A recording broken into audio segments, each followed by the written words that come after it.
ஆண்டவராகிய இயேசு கிறிஸ்துவின் நாமத்தினாலே இந்த 5வது மாதத்தினுடைய 4வது பரிசுத்த ஞாயிறு ஆராதனையிலே தேவனை ஆவியோடும் உண்மையோடும் தொழுது கொள்ள வந்திருக்கிற உங்கள் ஒவ்வொருவரையும் நான் வாழ்த்துகிறேன், வரவேற்கிறேன். ಕರ್ತನಾದ ಯೇಸು ಕ್ರಿಸ್ತನ ನಾಮದಲ್ಲಿ ನಿಮಗೆ ವಂದನೆಗಳು. ಈ 5ನೇ ತಿಂಗಳಿನ 4ನೇ ಭಾನುವಾರ ದಿನದಲ್ಲಿ ಆತನನ್ನು ಆರಾಧನೆ ಮಾಡುವುದಕ್ಕೆ ಬಂದಿರುವಂತ ನಿಮ್ಮ ಪ್ರತಿಯೊಬ್ಬರನ್ನು ನಾನು ಶುಭ ಹಾರೈಸ್ತೇನೆ, ಸ್ವಾಗತಿಸ್ತೇನೆ. எல்லாரும் எப்படி இருக்கீங்க? ಎಲ್ಲರೂ ಹೇಗಿದ್ದೀರಾ? சந்தோஷமா இருக்கீங்களா? ಸಂತೋಷವಾಗಿದ್ದೀರಾ? சந்தோஷமா இருக்கிறவங்க சத்தமா ஹalleluya. ஆமென். கர்த்தர் நல்லவர், ಕರ್ತನು ಒಳ್ಳೆಯವನು. கடந்த ஒவ்வொரு நாட்களும் ஆண்டவர் நம்முடைய வாழ்க்கையிலே அவர் நல்லவராகவே இருந்து நம்மை நடத்தி வந்திருக்கிறார். ಕಳೆದ ಒಂದೊಂದು ದಿನಗಳಲ್ಲಿಯೂ ಕರ್ತನು ನಮಗೆ ಒಳ್ಳೆಯವನಾಗಿಯೇ ಇದ್ದಾನೆ. நம்முடைய நெருக்கங்களிலே, ನಮ್ಮ ಇಕ್ಕಟ್ಟುಗಳಲ್ಲಿ, நம்முடைய பலவீனங்களிலே, ನಮ್ಮ ಬಲಹೀನತೆಯಲ್ಲಿ, நம்முடைய தேவைகளிலே, ನಮ್ಮ ಅಗತ್ಯತೆಗಳಲ್ಲಿ, நம்முடைய எதிர்பார்ப்புகளிலே, ನಮ್ಮ ಎದುರು ನೋಡುವಿಕೆಗಳಲ್ಲಿ, எல்லாவற்றிலும் ಎಲ್ಲ ಕಾರ್ಯಗಳಲ್ಲೂ அவர் உண்மை உள்ளவராக இருந்து நம்முடைய விருப்பங்களை அவர் நிறைவேற்றி நடத்தி வந்திருக்கிறார். ಆತನು ನಂಬಿಗಸ್ತನಾಗಿದ್ದು ನಮ್ಮ ಎಲ್ಲ ಇಷ್ಟಾರ್ಥಗಳನ್ನು ನೆರವೇರಿಸಿ ಬಂದಿದ್ದಾನೆ. சில நேரத்தில் சில போராட்டங்கள், சில பாடுகள் நம்முடைய வாழ்க்கையில வருவது அது நல்லது. ಕೆಲವು ಸಮಯಗಳಲ್ಲಿ ಕೆಲವು ಹೋರಾಟಗಳು, ಕೆಲವು ಕಷ್ಟಗಳು ನಮ್ಮ ಜೀವಿತದಲ್ಲಿ ಬರುವುದು ಅದು ಒಳ್ಳೆಯದು. பாடுகள் வழியாய் பரலோகம் செல்வேன். ಶ್ರಮ ಸಂಕಟಗಳ ನಡುವೆ ನಾನು ಪರಲೋಕಕ್ಕೆ ಹೋಗುತ್ತೇನೆ. பாடுகள் இல்லாம நம்ம பரலோகம் போக முடியாது. ನಾವು ಈ ಕಷ್ಟ ನಷ್ಟಗಳು ಇಲ್ಲದೆ ಪರಲೋಕಕ್ಕೆ ಹೋಗ್ಲಿಕ್ಕೆ ಆಗುವುದಿಲ್ಲ. அதனால இங்க இருக்கிற எல்லாருக்கும் என்ன சேர்த்து ஏதாவது ஒரு விதத்துல நமக்கு ஒரு பாடு இருக்கிறது. ಆದ್ರಿಂದ ಇಲ್ಲಿ ಇರುವಂತ ಪ್ರತಿಯೊಬ್ಬರಿಗೂ ನನ್ನನ್ನು ಒಳಗೊಂಡು ಎಲ್ಲರಿಗೂ ಕಷ್ಟ, ಸಂಕಟ, ಹೋರಾಟಗಳಿದೆ. பவுல் சொல்றாரு, இதை என்னிலிருந்து எடுத்து போட்டுருங்க அப்படின்றாரு. ಪೌಲನು ಹೇಳ್ತಾನೆ, ಇದನ್ನು ನನ್ನಿಂದ ತೆಗೆದುಹಾಕ್ಬಿಡ್ರಿ ಎಂಬುದಾಗಿ. ஆண்டவர் அவரை பார்த்து சொல்றாரு. ಆವಾಗ ದೇವರು ಪೌಲನ ನೋಡಿ ಹೇಳ್ತಾರೆ, ಪೌಲನೇ, என் கிருபை உனக்கு போதும், ನನ್ನ ಕೃಪೆಯೇ ನಿನಗೆ ಸಾಕು. உன் பலவீனத்திலே என் பலன் பூரணமாய் விளங்கும். ನಿನ್ನ ಬಲಹೀನತೆಯಲ್ಲಿ ನನ್ನ ಬಲ ನಿನಗೆ ಪರಿಪೂರ್ಣ ಸಾಧಕವಾಗಿರ್ತದೆ ಎಂಬುದಾಗಿ. அதனால ஆண்டவர் யாரையெல்லாம் நேசிக்கிறாரோ அவங்களுக்கு சில முள் இருக்கத்தான் செய்யும். ಅಲ್ಲ, ದೇವರು ಯಾರನ್ನೆಲ್ಲ ಪ್ರೀತಿ ಮಾಡ್ತಾರೋ ಅವರಿಗೆ ಕೆಲವು ಮುಳ್ಳುಗಳು ಇದ್ದೇ ಇರ್ತದೆ. சில நேரத்தில் நம்ம யோசிக்கிறோம், அவங்க நல்லா இருக்காங்களே, இவங்க நல்லா இருக்காங்களே, இவங்க இப்படி இருக்கிறாங்களே, அவங்க அப்படி இருக்கிறாங்களே அப்படின்னு நம்ம வெளியில் அப்படியே நம்முடைய கண்களை, நம்முடைய சிந்தனைகளை அலைய விட்டு நம்ம அப்படி பேசுகிறோம், நினைக்கிறோம். ಕೆಲವು ಸಾರಿ ನಾವು ಈ ರೀತಿ ನೆನೆಸ್ಕೊಳ್ತೀವಿ, ಅಯ್ಯೋ ಅವ್ರು ಚೆನ್ನಾಗಿದ್ದಾರಲ್ಲ, ಇವ್ರು ಚೆನ್ನಾಗಿದ್ದಾರಲ್ಲ, ಅವ್ರು ಆ ರೀತಿ ಆಗಿದ್ದಾರಲ್ಲ, ಇವ್ರು ಈ ರೀತಿ ಆಗಿದ್ದಾರೆ. ನಮ್ಮ ಚಿಂತೆಗಳನ್ನೆಲ್ಲ ಆ ಕಡೆ ಈ ಕಡೆ ನೋಡಿ ಸ್ವಲ್ಪ ನಾವು ಕಣ್ಣುಗಳನ್ನು ಹಾಯಿಸ್ತೀವಿ. நம்ம அவங்கள விட நல்லா இருக்கிறோம், ಆದ್ರೆ ನಾವು ಅವರಿಗಿಂತ ಚೆನ್ನಾಗಿದ್ದೇವೆ. ஹalleluya, ஹalleluya, ஹalleluya, ஹalleluya. அதனால ஒவ்வொரு நாளும் ஆண்டவர் உங்களுக்கு என்ன கொடுத்திருக்கிறாரோ ಅದಕ್ಕಾக ಆಂಡವರಿಗೆ நன்றி செலுத்துங்க. ಆದ್ರಿಂದ ಒಂದೊಂದು ದಿನವೂ ದೇವರು ನಿಮ್ಗೆ ಏನನ್ನ ಕೊಟ್ಟಿದ್ದಾರೋ ಅದಕ್ಕೋಸ್ಕರ ದೇವರಿಗೆ ನೀವು ಕೃತಜ್ಞತೆ ಸಲ್ಲಿಸಿರಿ. சில நேரத்தில் நிறைய நேரத்தில் நம்ம ஒவ்வொரு நாளும் வேலைக்கு போகிறோம், படிக்க போகிறோம், நம்முடைய குடும்பத்தை கவனிக்கிறோம். ஆனால் நம்ம ஆண்டவர் நமக்கு தந்திருக்கிற பலனுக்காக நம்ம ஒரு நாள் நன்றி செலுத்துவதே கிடையாது. ಅನೇಕ ಸಮಯಗಳಲ್ಲಿ ನಾವೇನು ಮಾಡ್ತೀವಿ ಅಂದರೆ, ನಾವು ಕೆಲಸಕ್ಕೆ ಹೋಗ್ತೀವಿ, ಓದುವುದಕ್ಕೆ ಹೋಗ್ತೀವಿ, ಕುಟುಂಬಗಳನ್ನು ಗಮನಿಸ್ತೀವಿ, ಎಲ್ಲವನ್ನು ಮಾಡ್ತೀವಿ. ಆದರೆ ಅವುಗಳ ಮಧ್ಯದಲ್ಲಿ ದೇವರು ನಮಗೆ ಕೊಟ್ಟಿರುವಂಥ ಬಲಕ್ಕಾಗಿ ನಾವು ದೇವರಿಗೆ ವಂದನೆಗಳನ್ನು ಸಲ್ಲಿಸುವುದಿಲ್ಲ. ஆண்டவர் நமக்கு தந்திருக்கிற எல்லா ஈவுகளுக்காக நம்ம நன்றி செலுத்துவதே கிடையாது. ದೇವರು ನಮ್ಗೆ ಕೊಟ್ಟಿರುವಂಥ ಎಲ್ಲ ವರದಾನಗಳಿಗೆ ನಾವು ಕೃತಜ್ಞತೆ ಸಲ್ಲಿಸುವುದೇ ಇಲ್ಲ. அதனால இன்னைக்கு ஆண்டவர் எனக்கு பலன் தந்திருக்கிறாரா, ஆண்டவரே நீ தந்திருக்கிற பலனுக்காக, சுகத்திற்காக நன்றின்னு சொல்லுங்க. ಇವತ್ತು ದೇವರು ನಮಗೆ ಬಲವನ್ನು ಕೊಟ್ಟಿದ್ರೆ ದೇವರೇ ನೀವು ಕೊಟ್ಟಿರುವಂತ ಸುಖಕ್ಕಾಗಿ, ನೀವು ಕೊಟ್ಟಿರುವಂತ ಬಲಕ್ಕಾಗಿ ನಿಮಗೆ ವಂದನೆ ಎಂಬುದಾಗಿ ನಾವು ಹೇಳೋಣ. இன்று என்று சொல்லுகிற அளவுக்கு ஆண்டவர் நமக்கு என்னென்ன கொடுத்திருக்கிறாரோ எல்லாவற்றையும் உங்க மனதில் கொண்டு வந்து ஆண்டவருக்கு நன்றி சொல்லுங்க. ಆ ಹೊತ್ತಿನ ಮಟ್ಟಿಗೆ ದೇವರು ನಮ್ಗೆ ಏನೆಲ್ಲ ಕೊಟ್ಟಿದ್ದಾರೋ ಅವುಗಳಿಗೆಲ್ಲದಕ್ಕೆ ನಾವು ದೇವರಿಗೆ ಕೃತಜ್ಞತೆ ಸಲ್ಲಿಸಬೇಕು. ஹalleluya, ஹalleluya, ஹalleluya, ஹalleluya. அது நல்லது, ಅದು ಒಳ್ಳೆಯದು, அது நல்லது, ಅದು ಒಳ್ಳೆಯದು. அதனால ஒவ்வொரு நாளும் ஆண்டவருக்கு நன்றி செலுத்தி பாருங்க. ಅಲ್ಲ, ಒಂದೊಂದು ದಿನವೂ ದೇವರಿಗೆ ವಂದನೆ ಹೇಳಿ ನೋಡ್ರಿ. ஆண்டவர் உங்களை எல்லா காரியத்திலும் நன்மையா நடத்துவார். ದೇವರು ನಿಮ್ಮನ್ನು ಎಲ್ಲಾ ವಿಚಾರಗಳಲ್ಲೂ ಒಳ್ಳೆಯದಾಗಿ ನಡೆಸ್ತಾನೆ. பிசாசு சில நேரத்தில் தீமையான காரியங்களை கொண்டு வந்தாலும் அதை உங்களுக்கு நன்மையாகவே ஆண்டவர் மாற்றி தருவார். ಸೈತಾನನು ಕೆಲವು ಸಾರಿ ಕೇಡಿನ ಕಾರ್ಯಗಳು ನಮ್ಮ ಜೀವಿತದಲ್ಲಿ ತರುವುದಾದ್ರೂ ಕೂಡ ದೇವರು ಅದನ್ನ ಒಳ್ಳೆಯದಾಗಿ ನಮಗೆ ಮಾರ್ಪಡಿಸಿ ಕೊಡ್ತಾರೆ. ஹalleluya, ஹalleluya, ஹalleluya, ஹalleluya. அப்போஸ்தலர் அப்போஸ்தல நாட்களின் அனுபவங்கள் நம்முடைய வாழ்க்கையில ஒவ்வொரு நாளும் தொடர நாம ஜெபம் பண்ணணும். ಅಪ್ಪೋಸ್ತಲರ ದಿನದ ಅನುಭವಗಳು ನಮ್ಮ ಜೀವಿತದಲ್ಲಿ ಪ್ರತಿದಿನ ಹಿಂಬಾಲಿಸಿ ಬರುವಂತೆ ನಾವು ಪ್ರತಿದಿನ ಪ್ರಾರ್ಥನೆ ಮಾಡಬೇಕು. பாருங்க, நீங்க அப்போஸ்தல அந்த நடபடிகளை நீங்க ஃபுல்லா நீங்க வாசித்து பார்த்து கடைசி அந்த அதிகாரங்கள் எல்லாம் முடியும் போது அங்க ஆமென் என்கிற அந்த வார்த்தை வராது. ನೋಡ್ರಿ, ಅಪ್ಪೋಸ್ತರ ಕೃತ್ಯದ ಎಲ್ಲ ಅಧ್ಯಾಯಗಳನ್ನು ಓದಿ ಕೊನೆಯಲ್ಲಿ ಮುಗಿಸುವಾಗ ಆಮೇನ್ ಎಂಬುವಂತ ಪದ ಬರುವುದಿಲ್ಲ. ஆனா அதுக்கு பிறகு உள்ள புஸ்தகங்களை வாசித்து பாருங்க, ரோமர், கொரிந்தியர் எல்லா புஸ்தகங்களும் முடியும் போது ஆமென் ஆமென் ஆமென் என்று சொல்லி வருகிறது. ಅಪ್ಪೋಸ್ತರ ಕೃತ್ಯ ನಂತರದ ಪತ್ರಿಕೆಗಳನ್ನು ಒಂದೊಂದು ಪತ್ರಿಕೆಗಳನ್ನು ಓದುವಾಗ ಆ ಪತ್ರಿಕೆ ಮುಕ್ತಾಯವಾಗುವಾಗ ಆಮೇನ್ ಆಮೇನ್ ಎಂಬುದಾಗಿ ಬರೆಯಲ್ಪಟ್ಟಿದೆ. அப்போ அதுல ஒரு முடிவு ஆமென் என்கிற ஒரு வார்த்தை பேசப்படுகிறது. ಅದರ ಅರ್ಥ ಅದು ಒಂದು ಕೊನೆಗೊಳ್ಳುತ್ತದೆ ಎಂಬುದಾಗಿ ಹೇಳಿ ಆಮೇನ್ ಎಂಬುವಂತ ಒಂದು ಪದವನ್ನು ಅಲ್ಲಿ ಉಪಯೋಗಿಸಿದೆ. அப்போஸ்தல நடபடிகளின் அந்த காலங்களுக்கு முடிவே இல்லை. ಆದ್ರೆ ಅಪ್ಪೋಸ್ತರ ಕೃತ್ಯಗಳ ಕಾಲಗಳಿಗೆ ಒಂದು ಅಂತ್ಯನೇ ಇಲ್ಲ. அது தொடர்ந்து கொண்டே இருக்க வேண்டும். ಅದು ಮುಂದುವರಿತಾನೇ ಇರಬೇಕು. ஹalleluya ஹalleluya ஹalleluya ஹalleluya. ஆனால் அதை தேவ பிள்ளைகள் என் வாழ்விலே அப்படிப்பட்ட அனுபவங்கள், என் சபையிலே அப்படிப்பட்ட அனுபவங்கள், என் குடும்பத்திலே அப்படிப்பட்ட அனுபவங்கள் தொடரணும்னு சொல்லி அதை வாஞ்சித்து நாம் ஒவ்வொரு நாளும் ஜெபிக்க வேண்டும். ಆದ್ರಿಂದ ಸಭೆಯು, ದೇವ ಮಕ್ಕಳು ಮತ್ತೆ ಕುಟುಂಬದಲ್ಲಿ ನಾವೇನ್ ಮಾಡಬೇಕು, ಈ ಅಪ್ಪೋಸ್ತರ ಕೃತ್ಯದ ಅನುಭವಗಳು ಮುಂದುವರಿತಾನೇ ಇರಬೇಕು ದೇವರೇ ಎಂಬುದಾಗಿ ನಾವು ಪ್ರಾರ್ಥನೆ ಮಾಡ್ತಾ ಇದ್ದೇವೆ. ஒவ்வொரு தனி மனிதனுடைய வாழ்க்கையிலும் மிகவும் முக்கியமான ஒரு பகுதி இருக்கிறது. ಒಬ್ಬೊಬ್ಬ ವೈಯಕ್ತಿಕ ಮನುಷ್ಯನ ಜೀವಿತದಲ್ಲಿ ಮುಖ್ಯವಾದ ಒಂದು ಭಾಗ ಇದ್ದೇ ಇರ್ತದೆ. அது எந்த பகுதி என்று சொல்லி பார்க்கும்போது நம்முடைய சிந்தனை மண்டலம். ಅದು ಯಾವ ಭಾಗ ಅಂತ ಹೇಳುವಾಗ ನಮ್ಮ ಯೋಚನೆಯ ಮಂಡಲ. நன்றாக கவனியுங்கள். ನೀವು ಚೆನ್ನಾಗಿ ಗಮನಿಸಿರಿ. இங்க வந்திருக்கிற நம்ம எல்லாருக்கும், நம்ம ஒவ்வொரு தனி மனிதனுடைய வாழ்க்கையிலும் மிகவும் முக்கியமான ஒரு பகுதி. ಇಲ್ಲಿ ಬಂದಿರುವಂತ ಪ್ರತಿಯೊಬ್ಬೊಬ್ಬರ ಜೀವಿತದಲ್ಲೂ ಒಂದು ಚಿಂತನೆ ಬಹಳ ಮುಖ್ಯವಾದದ್ದು. சரீரத்திலே சொல்லுவாங்க எல்லா பகுதிகளும் முக்கியமானது என்று சொல்லி. ಶರೀರದಲ್ಲಿ ಎಲ್ಲಾ ಭಾಗಗಳು ಬಹಳ ಮುಖ್ಯ ಎಂಬುದಾಗಿ ಹೇಳ್ತಾರೆ. உண்மைதான், முக்கியமானதுதான். ಅದು ನಿಜ, ಅದು ಎಲ್ಲಾ ಭಾಗಗಳು ಮುಖ್ಯನೇ. அப்படி இருக்கும்போது, ಆ ರೀತಿ ಇರುವಾಗ நம்முடைய வாழ்க்கையிலே இந்த சிந்தனை மண்டலம் என்பது ஒரு முக்கியமான, ஒரு மிகவும் முக்கியமான ஒரு பகுதியாக பேசப்படுகிறது. ನಮ್ಮ ಜೀವಿತದಲ್ಲಿ ಈ ಚಿಂತನೆಯ ಮಂಡಲ ಎಂಬುದಾಗಿ ಹೇಳುವುದು ಬಹಳ ಮುಖ್ಯವಾಗಿ ಮಾತನಾಡಲ್ಪಡುತ್ತದೆ. ஒரு மனிதன் அவனுடைய சிந்தனையை ஆரோக்கியமாக வைத்துக் கொண்டால், ಒಬ್ಬ ಮನುಷ್ಯನು ತನ್ನ ಯೋಚನೆ ಅಥವಾ ಚಿಂತನೆಯನ್ನು ಆರೋಗ್ಯವಾಗಿ ಇಟ್ಟುಕೊಂಡ್ರೆ அவன் ஆரோக்கியமான மனிதன். ಅವನ ಆರೋಗ್ಯವಾದ ಮನುಷ್ಯನು. அவன் ஒரு சிறந்த மனிதன். ಅವನು ಒಂದು ಒಳ್ಳೆಯ ಮನುಷ್ಯನಾಗ್ತಾನೆ, ಉತ್ತಮವಾದ ಮನುಷ್ಯ. அது சபையிலாக இருக்கலாம், ಅದು ಒಂದು ವೇಳೆ ಸಭೆಯಲ್ಲಾಗಿರ್ಬೋದು, இல்லாவிட்டால் சமுதாயத்திலாக இருக்கலாம், ಅಥವಾ ಸಮಾಜದಲ್ಲಿಯೇ ಆಗಿರ್ಬೋದು. ஒவ்வொரு மனிதனும் தன்னுடைய சிந்தனை மண்டலத்தை ஆரோக்கியமாக வைத்துக் கொண்டானே ஆனால், ಒಬ್ಬೊಬ್ಬ ವ್ಯಕ್ತಿ ಕೂಡ ತನ್ನ ಚಿಂತನೆಯ ಮಂಡಲವನ್ನು ಆರೋಗ್ಯವಾಗಿ ಇಟ್ಕೊಂಡಿರುವುದಾದ್ರೆ அவன் சிறந்த மனிதன் என்று சொல்லி எல்லாராலும் புகழப்படுவான். ಆತನೊಬ್ಬ ಉತ್ತಮವಾದ ಮನುಷ್ಯನು ಅಥವಾ ವ್ಯಕ್ತಿ ಎಂಬುದಾಗಿ ಎಲ್ಲರಿಂದಲೂ ಪ್ರಶಂಸಿಸಲ್ಪಡ್ತಾನೆ. அப்படி அவன் தன்னுடைய சிந்தனை மண்டலத்தை ஆரோக்கியமாக வைத்துக் கொள்ளாவிட்டால், ಆ ರೀತಿಯಾಗಿ ತನ್ನ ಚಿಂತನೆ ಮಂಡಲವನ್ನು ಆರೋಗ್ಯವಾಗಿ ಇಟ್ಟುಕೊಳ್ಳದ ಪಕ್ಷದಲ್ಲಿ அவன் எப்படி ஆரோக்கியமான மனிதன் என்று சொல்லி அழைக்கப்பட முடியும்? ಅವನು ಯಾವ ರೀತಿ ಆರೋಗ್ಯವಾದ ವ್ಯಕ್ತಿ ಎಂಬುದಾಗಿ ಕರೆಯಲ್ಪಡ್ತಾನೆ? நம்ம தேவனுடைய பிள்ளைகளாக இருந்தாலும் நம்மை ஒரு சாதாரணமான ஒரு மனிதனாக தான் பரலோகம் பார்க்கும். ನಾವು ದೇವರ ಮನುಷ್ಯರಾಗಿದ್ರು ಕೂಡ ನಮ್ಮನ್ನು ಒಂದು ಸಾಧಾರಣ ವ್ಯಕ್ತಿಗಳಾಗಿಯೇ ಪರಲೋಕ ನೋಡ್ತದೆ. சாதாரணமான மனுஷர்களாக தான் பார்க்கும். ಸಾಧಾರಣವಾದ ಮನುಷ್ಯನಾಗಿಯೇ ಪರಲೋಕ ನಮ್ಮನ್ನು ನೋಡುತ್ತೆ. நிறைய நேரத்துல நிறைய பேர் சொல்வதை நான் கேட்டிருக்கிறேன். ಅನೇಕ ಸಮಯಗಳಲ್ಲಿ ಅನೇಕರು ಹೇಳುವುದನ್ನು ನಾನು ಕೇಳಿದ್ದೇನೆ. சிந்தித்து செயல்படு அப்படின்னு சொல்லுவாங்க. ಯೋಚನೆ ಮಾಡಿ ಕಾರ್ಯ ಮಾಡು. சிந்தித்து எந்த ஒரு காரியத்தை செய்தாலும் அதை நீ சிந்தித்து செய் அப்படின்னுவாங்க. ಯಾವುದೇ ಒಂದು ಕಾರ್ಯವನ್ನು ಮಾಡುವುದಾದ್ರೂ ಅದರ ಕುರಿತು ನೀನು ಚಿಂತನೆ ಮಾಡಬೇಕೆಂಬುದಾಗಿ. சிந்தித்து அப்படினா சிந்தித்து செயல்படுகிறவன் ஒரு சிறந்த மனிதனாக இருக்கிறான். ಈ ಚಿಂತನೆ ಮಾಡಿ ಕಾರ್ಯ ಮಾಡುವಂತ ವ್ಯಕ್ತಿ ಒಂದು ಒಳ್ಳೆ ಉತ್ತಮವಾದ ವ್ಯಕ್ತಿಯಾಗಿರ್ಲಿಕ್ಕೆ ಸಾಧ್ಯ. அந்த இளைய குமாரனுடைய தகப்பன்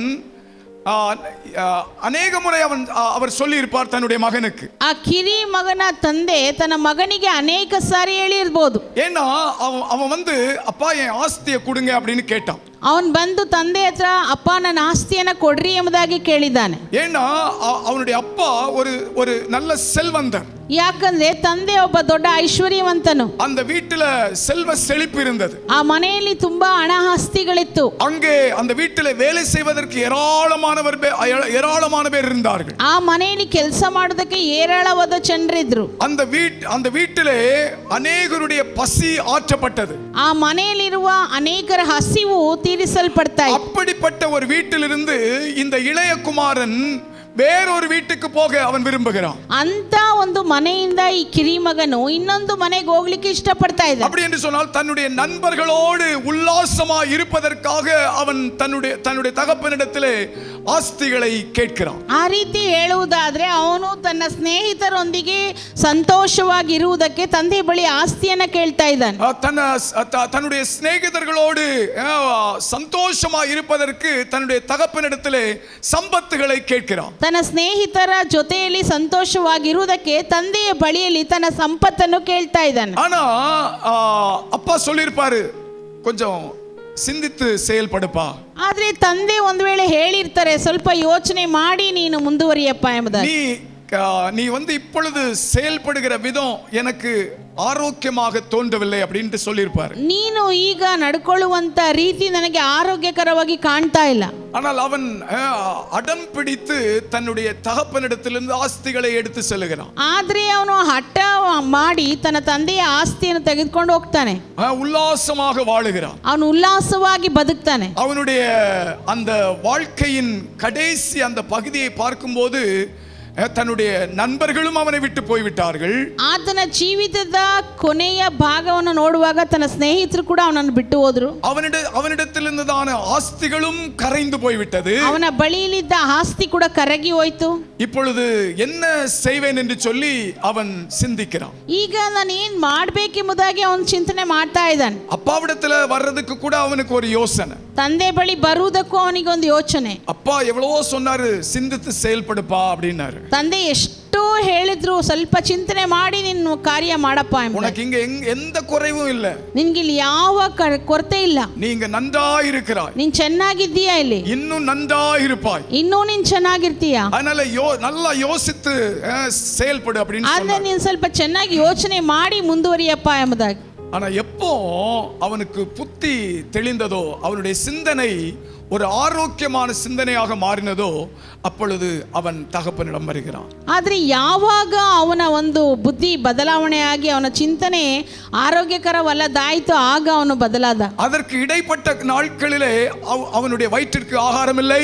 ಅದರ ಅಂತರ ದಿನಗಳಲ್ಲಿ ಅವನ ಹೊಟ್ಟೆಗೆ ಊಟ ಇಲ್ಲ. அவனோடு கூட இருக்க அவனுக்கு யாருமே இல்லை. ಅವನ ಜೊತೆ ಇರುವುದಕ್ಕೆ ಅವನಿಗೆ ಯಾರು ಇಲ್ಲ. அவனுடைய வயிறு பசியினால் இருந்தது. ಅವನ ಹೊಟ್ಟೆ ಹಸಿವಿನಿಂದ ಇತ್ತು. பன்றிக்கு கொடுக்கிற ஆகாரத்தை சாப்பிடலாம் என்று சொல்லி அவன் ஆசைப்படுகிறான். ಹಂದಿಗೆ ಹಾಕುವ ಆಹಾರವನ್ನು ತಿನ್ನುವ ಎಂಬುದಾಗಿ ಆಸೆ ಪಡ್ತಾನೆ. ಅದು ಕೂಡ கிடைக்காத ஒரு சூழ்நிலை அவனுடைய வாழ்க்கையில். ಆ ಆಹಾರ ಕೂಡ ಅವನಿಗೆ ಸಿಗದೇ ಇರುವಂತ ಒಂದು ಪರಿಸ್ಥಿತಿ. அப்போதுதான் அவனுக்கு புத்தி தெளிகிறது. ಆಗ ಅವನಿಗೆ ಬುದ್ಧಿ ಬಂತು. அப்பொழுதுதான் அவன் சிந்திக்கிறான். ಆಗ ಅವನು ಯೋಚನೆ ಮಾಡ್ತಾನೆ, ஐயோ என் அப்பா வீட்டுல எவ்வளவு சுகமா இருந்திருக்கலாம். ಅಯ್ಯೋ ನನ್ನ ತಂದೆ ಮನೆಯಲ್ಲಿ ನಾನು ಎಷ್ಟು ಸುಖವಾಗಿದ್ದೆ. இந்த காலை நேரத்திலே தேவ சமூகத்திலே வந்திருக்க கூடியதான தேவ பிள்ளைகளே, ಈ ಬೆಳಗಿನ ಸಮಯದಲ್ಲಿ ದೇವರ ಸಾನ್ನಿಧ್ಯಕ್ಕೆ ಬಂದಿರುವ ದೇವ ಮಕ್ಕಳೇ, நம்முடைய கரங்களிலே அநேக பொறுப்புகள் இருக்கிறது. ನಮ್ಮ ಕೈಗಳಲ್ಲಿ ಅನೇಕ ಜವಾಬ್ದಾರಿಗಳಿದೆ. ஒரு குடும்ப தலைவன் என்று சொல்லும்போது அந்த குடும்ப தலைவனுக்கு என்று சில பொறுப்புகள் இருக்கிறது. ಒಬ್ಬ ಕುಟುಂಬದ ಯಜಮಾನ ಅಂತ ಹೇಳುವಾಗ ಕುಟುಂಬದ ಯಜಮಾನನಿಗೆ ಕೆಲವು ಕರ್ತವ್ಯಗಳಿರುತ್ತೆ. குடும்ப தலைவி என்று சொல்லும்போது குடும்பத்திலே பொறுப்புகள் இருக்கிறது. ಕುಟುಂಬದ ಯಜಮಾನಿ ಅಂತ ಹೇಳುವಾಗ ಕುಟುಂಬದ ಸಂಬಂಧಪಟ್ಟ ಕೆಲವು ಜವಾಬ್ದಾರಿಗಳಿರ್ತದೆ. குடும்பத்திலே பிள்ளைகள் என்று சொல்லும்போது பிள்ளைகளுக்கும் பொறுப்புகள் இருக்கிறது. ಕುಟುಂಬದಲ್ಲಿ ಮಕ್ಕಳು ಅಂತ ಬರುವಾಗ ಮಕ್ಕಳಿಗೂ ಜವಾಬ್ದಾರಿಗಳಿರ್ತದೆ. ஒரு ஆவிக்குரிய உலகத்திற்குள்ள நம்ம வரும்போது ஆவிக்குரிய காரியங்களிலே நமக்கு ಪರಲೋಕ ದೇವನ್ பொறுப்புகளை கொடுத்திருக்கிறார். ಒಂದು ಆತ್ಮಿಕ ಮಂಡಲದಲ್ಲಿ ಬರುವಾಗ ಪರಲೋಕ ದೇವರು ಕೆಲವು ಜವಾಬ್ದಾರಿಗಳನ್ನು ಕೊಟ್ಟಿರ್ತಾರೆ. இங்க இருக்கிற நம்ம எல்லாரும் மேலேயும் ஒரு பொறுப்பு இருக்கிறது. ಇಲ್ಲಿ ಇರುವಂತ ಎಲ್ಲರ ಮೇಲೂ ಒಂದು ಜವಾಬ್ದಾರಿ ಇದೆ. அதனாலே கொடுக்கப்பட்டிருக்கிற அந்த பொறுப்புகளை நாம் சிந்தித்து செயல்படும்போது நாம் ஒரு ஆரோக்கியமான மனிதர்களாக ஒரு சிறந்த மனிதர்களாக நாம் காணப்படுகிறோம். ಆದ್ರಿಂದ ಕೊಡಲ್ಪಟ್ಟಿರುವಂತ ಜವಾಬ್ದಾರಿಯಲ್ಲಿ ಒಂದು ಆರೋಗ್ಯಕರವಾದ ವ್ಯಕ್ತಿಗಳಾಗಿ ನಾವು ಕಾಣಲ್ಪಡಬೇಕು. ಕಾಣப்படுகிறோம். ಕಾಣಲ್ಪಡ್ತೇವೆ. ஹalleluya ஹalleluya ஹalleluya ஹalleluya. சிந்திக்காம நம்ம செயல்பட்டோம்னா, ಯೋಚನೆ ಮಾಡದೆ ನಾವು ಮುಂದುವರಿಯುವುದಾದ್ರೆ நாம எல்லாருக்கும் பிரச்சனையா தான் இருப்போம். ನಾವೆಲ್ಲರಿಗೂ ಸಮಸ್ಯೆಯಾಗಿಯೇ ಇರ್ತೀವಿ. நம்மால் எல்லாருக்கும் சமாதானம் இழக்கக்கூடியதான ஒரு சூழ்நிலை உண்டாகிவிடும். ನಮ್ಮಿಂದ ಎಲ್ಲರ ಸಮಾಧಾನ ಕಳೆದುಕೊಳ್ಳುವಂತ ಪರಿಸ್ಥಿತಿ ಬರ್ತದೆ. பல நஷ்டங்களையும் தோல்விகளையும் நாம் சந்திக்க வேண்டிய சூழ்நிலை வரும். ಹಲವು ನಷ್ಟಗಳು, ಹಲವು ಸೋಲುಗಳನ್ನು ನಾವು ஒரு ಕಾಣಬೇಕಾಗಿರುತ್ತೆ. சிறந்த ஆவிக்குரிய தேவ பிள்ளைக்கும், ಒಂದು ಉತ್ತಮವಾದ ಆತ್ಮಿಕ ದೇವ ಮಗುವಿಗೂ, ஒரு சாதாரணமான தேவ மனிதனுக்கும் உள்ள வித்தியாசம் என்னன்னு சொல்லி பார்த்தோம்னா, ಒಂದು ಸಾಧಾರಣವಾದ ದೇವ ಮನುಷ್ಯನಿಗೆ ಇರುವಂತ ವ್ಯತ್ಯಾಸ ಏನು ಅಂತ ನಾವು ನೋಡುವಾಗ, நான் வெளியில உள்ளவங்களை குறித்து பேசல, ನಾನು ಹೊರಗಡೆ ಇರೋವನ್ನ ಕುರಿತು ಮಾತಾಡ್ತಾ ಇಲ್ಲ. சபைக்குள்ளாக இருக்கக்கூடியதான தேவனால் அபிஷேகிக்கப்பட்ட, தேவனால் அழைக்கப்பட்டு, தெரிந்து கொள்ளப்பட்டு தேவனுக்காக வாழுகிற பிள்ளைகளை குறித்து நான் பேசிக் கொண்டிருக்கிறேன். ಸಭೆ ಒಳಗಡೆ ಇರುವಂತ ದೇವರಿಂದ ಆರಿಸಲ್ಕೊಳ್ಳಲ್ಪಟ್ಟು, ದೇವರಿಂದ ಅಭಿಷೇಕಿಸಲ್ಪಟ್ಟು, ದೇವರೊಂದಿಗೆ ಜೀವಿಸುವಂತವರ ಕುರಿತು ನಾನು ಮಾತಾಡ್ತಾ ಇದ್ದೇನೆ. பாருங்க, ஒரு சிறந்த ஆவிக்குரிய தேவ பிள்ளைக்கும், ನೋಡ್ರಿ, ಒಂದು ಉತ್ತಮವಾದ ಆತ್ಮೀಕ ದೇವ ಮಗುವಿಗೂ, ஒரு சாதாரணமான தேவ மனிதனுக்கு உள்ள வித்தியாசம் என்னன்னு பார்த்தோம்னா, ಒಂದು ಸಾಧಾರಣವಾದ ದೇವ ಮನುಷ್ಯನಿಗೆ ಇರುವ ವ್ಯತ್ಯಾಸ ಏನಪ್ಪಾ ಅಂದ್ರೆ, பிலிப்பியர் 2:2 நீங்க வாசித்து பாருங்க. ಫಿಲಿಪಿ ಅವರಿಗೆ 2:2 ನೀವು ಓದಿ ஒரு ನೋಡ್ರಿ. சிறந்த ஆவிக்குரிய தேவ பிள்ளை, ಒಂದು ಉತ್ತಮವಾದ ಆತ್ಮೀಕ ದೇವ ಮಗು, அவன் ஏக சிந்தை உள்ளவனாக இருப்பான். ಅವನು ಒಂದೇ ಮನಸ್ಸುಳ್ಳವನಾಗಿರ್ತಾನೆ. அப்படின்னா அவன் செயல்படும் விதங்கள் எல்லாம் அவனை சார்ந்தவர்களுக்கு மகிழ்ச்சியா இருக்கும். ಅವನು ಮಾಡುವಂತ ಕಾರ್ಯಗಳೆಲ್ಲ ಅವನನ್ನು ಹೊಂದಿಕೊಂಡಿರುವಂತವರಿಗೆ ಸಂತೋಷಕರವಾಗಿರ್ತದೆ. கவனிக்கிறீங்களா? ಗಮನಿಸ್ತಾ ಇದ್ದೀರಾ? கவனிக்கிறீங்களா? ಗಮನಿಸ್ತಾ ಇದ್ದೀರಾ? தேவ பிள்ளைகளை கவனிக்கிறீங்களா? ದೇವರ ಮಕ್ಕಳೇ ಗಮನಿಸ್ತಾ ಇದ್ದೀರಾ? தூங்குறீங்களா? கவனிக்கிறீங்களா? ನಿದ್ದೆ ಮಾಡ್ತಾ ಇದ್ದೀರಾ ಅಥವಾ ಗಮನಿಸ್ತಾ ಇದ್ದೀರಾ? ஆமா, கவனிக்கணும். ಗಮನಿಸಬೇಕು. ஆமா, தேவ சமூகத்தில் தேவனுடைய வார்த்தையை நாம் கவனித்தால் நம்முடைய வாழ்க்கை பாக்கியமுள்ள வாழ்க்கையா இருக்கும். ದೇವರ ಸಾನ್ನಿಧ್ಯದಲ್ಲಿ ದೇವರ ವಾಕ್ಯವನ್ನು ಗಮನಿಸುವುದಾದ್ರೆ ನಮ್ಮ ಜೀವಿತವು ಆಶೀರ್ವಾದಕರವಾಗಿರ್ತದೆ. அப்ப ஒரு சிறந்த சிந்தனை உள்ள ஒரு ஆவிக்குரிய மனிதன், ಒಂದು ಉತ್ತಮವಾದ ಚಿಂತನೆ ಉಳ್ಳ ವ್ಯಕ್ತಿ ಆತ್ಮಿಕ ஒரு ವ್ಯಕ್ತಿಯಾಗಿರ್ತಾನೆ. சிறந்த சிந்தனை உள்ள ஒரு ஆவிக்குரிய மனுஷி, ಒಂದು ಉತ್ತಮವಾದ ಚಿಂತನೆ ಉಳ್ಳುವ ಆತ್ಮಿಕ ಮನುಷ್ಯ, அவர்கள் ஏக சிந்தையா எப்பொழுதும் செயல்படுவார்கள். ಅವರು ಒಂದೇ ಮನಸ್ಸುಳ್ಳವರಾಗಿ ಯಾವಾಗಲೂ ಕಾರ್ಯ ಮಾಡ್ತಾರೆ. அவர்கள் செயல்படும் விதங்களின் மூலமாக எப்பொழுதும் அவங்களுடைய குடும்பத்தில் மகிழ்ச்சி இருந்து கொண்டே இருக்கும். ಅವರು ಕಾರ್ಯ ಮಾಡುವ ಅಥವಾ ಯಾವುದೇ ಕೆಲಸದಲ್ಲಿ ಅವರು ಸಂತೋಷಕರವಾಗಿರ್ತಾರೆ. அவங்க செயல்படுகிற எல்லா காரியங்களிலேயும் அவர்கள் மகிழ்ச்சியை சம்பாதிப்பார்கள். ಅವರು ಎಲ್ಲಾ ವಿಚಾರಗಳಲ್ಲೂ ಏನೇ ಮಾಡಿದ್ರು ಸಂತೋಷವನ್ನು ಸಂಪಾದಿಸ್ತಾರೆ. அவர்கள் ஏக அன்புள்ளவர்களாக இருப்பார்கள். ಅವರು ಒಂದೇ ಪ್ರೀತಿ ಉಳ್ಳವರಾಗಿರ್ತಾರೆ. அன்பை பாதிக்கிற காரியங்கள் அப்படின்னா கசப்பான ಅನುಭವங்கள் வந்தாலும் தேவ அன்பினால் அந்த கசப்பை மாற்றி விடுவார்கள். ಪ್ರೀತಿಯನ್ನು ಬಾಧಿಸುವಂತ ಕಾರ್ಯಗಳು ಬಂದರೂ ಕೂಡ ಅಥವಾ ಕಹಿಯಾದ ಪ್ರೀತಿಯ ಸನ್ನಿವೇಶಗಳು ಬಂದರೂ ಕೂಡ ದೇವರ ಪ್ರೀತಿಯಿಂದ ಅವೆಲ್ಲವನ್ನು ಬದಲಾಯಿಸ್ತಾರೆ. ಮಾರ ಮಧುರವಾಗ್ತದೆ ದೇವ ಅನ್ಬಿನಾಲ್, ದೇವರ ಪ್ರೀತಿಯಿಂದ. Hallelujah hallelujah. இசைந்த ஆத்துமாக்களாயிருப்பார்கள், ಹೊಂದಾಣಿಕೆ ಉಳ್ಳ ಆತ್ಮಗಳಾಗಿರ್ತಾರೆ. அப்படினா எப்பவுமே ஒன்றையே சிந்தித்துக் கொண்டிருப்பாங்க, ಯಾವಾಗಲೂ ಒಂದನೇ ಯೋಚನೆ ಮಾಡುವುದು. பரலோக தேவனுடைய சந்தோஷத்தை நிறைவேற்றுகிற ஒரு சிந்தனை உள்ளவர்களாக இருப்பாங்க. ಪರಲೋಕ ದೇವರ ಸಂತೋಷವನ್ನು ನೆರವೇರಿಸುವಂತವರಾಗಿರ್ತಾರೆ. ஹalleluya ஹalleluya ஹalleluya ஹalleluya. ஒரு ஆவிக்குரிய ஒரு சிறந்த சிந்தை உள்ள ஒரு மனிதனுடைய ಗುಣಾತಿಶಯಗಳು இப்படிப்பட்டதாக தான் இருக்கும். ಒಂದು ಆತ್ಮೀಕವಾದ ಉತ್ತಮ ಚಿಂತನೆ ಉಳ್ಳವನ ಮನುಷ್ಯನ ಗುಣಾತಿಶಯಗಳು ಈ ರೀತಿಯಾಗಿರ್ತದೆ. ಫಿಲಿಪಿಯರ್ 2:2 ಫಿಲಿಪಿ 2:2 ಪ್ರಕಾರ பாருங்க, ஒரு சாதாரணமான ஒரு ஆவிக்குரிய மனிதன், ನೋಡ್ರಿ, ಸಾಧಾರಣವಾದ ಒಬ್ಬ ಆತ್ಮೀಕ ಮನುಷ್ಯ, அவனுடைய சிந்தனை எப்படி இருக்கும்? ಅವರ ಯೋಚನೆ ಯಾವ ರೀತಿಯಾಗಿರ್ತದೆ? நீங்க 3வது வசனத்துல வாசித்தீங்கன்னா, 3ನೇ ವಾಕ್ಯವನ್ನು ಓದುವುದಾದರೆ ಫಿಲಿಪಿಯರ್ 2ாம் அதிகாரம் 3வது வசனம், ಫಿಲಿಪಿ ಅವರಿಗೆ ಬರೆದ ಪತ್ರಿಕೆ 2ನೇ ಅಧ್ಯಾಯ 3ನೇ ವಾಕ್ಯ. அவங்க எதுக்கு எடுத்தாலும் வாக்குவாதம் பண்ணுவாங்க. ಅವರು ಯಾವುದಕ್ಕೆ ತಗೊಂಡ್ರು ವಾಗ್ವಾದ ಮಾಡ್ತಾರೆ, வாக்குவாதம் பண்ணிக்கிட்டே இருப்பாங்க. ಯಾವಾಗ್ಲೂ ವಾಗ್ವಾದ ಮಾಡ್ತಾನೆ ಇರ್ತಾರೆ. நான் சொல்றதுதான் நடக்கணும், ನಾನು ಹೇಳದೇ ನಡಿಬೇಕು, நான் என்ன நினைக்கிறேனோ அதுதான் நடக்கணும், ನಾನು ಏನ್ ನೆನೆಸ್ಕೊಳ್ತೀನಿ ಅದೇ ನಡಿಬೇಕು. அவங்களுக்குள்ள வீண் பெருமை இருக்கும், ಅವರೊಳಗಡೆ ಒಣ ಜಂಬ ಇರ್ತದೆ, வீண் பெருமை இருக்கும், ಒಣ ಜಂಬ ಇರ್ತದೆ. அப்படின்னா சவடால் சொல்லுவாங்க, அப்படின்னா வாய் சவடால் அடிப்பாங்க, வாய் சவடால், ಬಡಾಯಿ ಕೊಚ್ಕೊಳ್ಳೋದು. அவங்களால என்ன ஒன்றும் நடக்காது, சும்மா பேசுறது மட்டும் பயங்கரமா பேசுவாங்க. ಅವರಿಂದ ಏನು ನಡೆಯೋದಿಲ್ಲ, ಆದ್ರೆ ಒಂದು ಬಂಧವಾಗಿ ಮಾತಾಡ್ಕೊಳ್ತಾರೆ. மனதுல ತಾಳ್ಮೆ இருக்காது, வெளியே மட்டும் ತಾಳ್ಮೆயா இருக்கிறது மாதிரி ಕಾಮಿಸಿக்குவாங்க. ಅವ್ರ ಮನಸ್ಸಿನಲ್ಲಿ ಒಂದು ದೀನತೆ ಇರುವುದಿಲ್ಲ, ಆದ್ರೆ ಹೊರಗಡೆ ದೀನತೆಯಾಗಿ ಇದ್ದೀನಿ ಅಂತ ತೋರಿಸ್ಕೊಳ್ಳೋದು. தங்களையே மேன்மையாக எண்ணிಕೊಳ್ಳುவாங்க. ಅವರನ್ನೇ ಒಂದು ಮಹತ್ವವುಳ್ಳವರಾಗಿ ಅವ್ರು ಎಣಿಸ್ಕೊಳ್ಳೋದು. என்ன போல யாரும் இல்லப்பா, ನನ್ನ ಹಾಗೆ ಯಾರಿಲ್ಲಪ್ಪ. ஆமா, உங்களை போல யாரும் இல்ல. ಹೌದು, ನಿಮ್ಮ ಹಾಗೆ ಯಾರು ಇಲ್ಲ. நம்ம ஆண்டவரை போல இருக்கணும். ನಾವು ದೇವರಾಗೆ ಇರಬೇಕು. அவருடைய குணாதிசயங்களால் நிரம்பி இருக்கணும். ಅವ್ರ ಗುಣಾತಿಶಯಗಳಿಂದ ನಾವು ತುಂಬಿದವರಾಗಿರಬೇಕು. இந்த சாதாரணமான ஒரு தேவ பிள்ளைகளுடைய அந்த சிந்தனை இப்படிப்பட்டதான தங்களையே மேன்மையாக எண்ணுகிற ஒரு சிந்தனை. ಒಂದು ಸಾಧಾರಣವಾದ ದೇವ ಮನುಷ್ಯ ಯೋಚನೆ ಯಾವ ರೀತಿ ಅಂದ್ರೆ ತಮ್ಮನ್ನೇ ತಾವು ಕೊಚ್ಕೊಳ್ಳುವಂಥದ್ದು.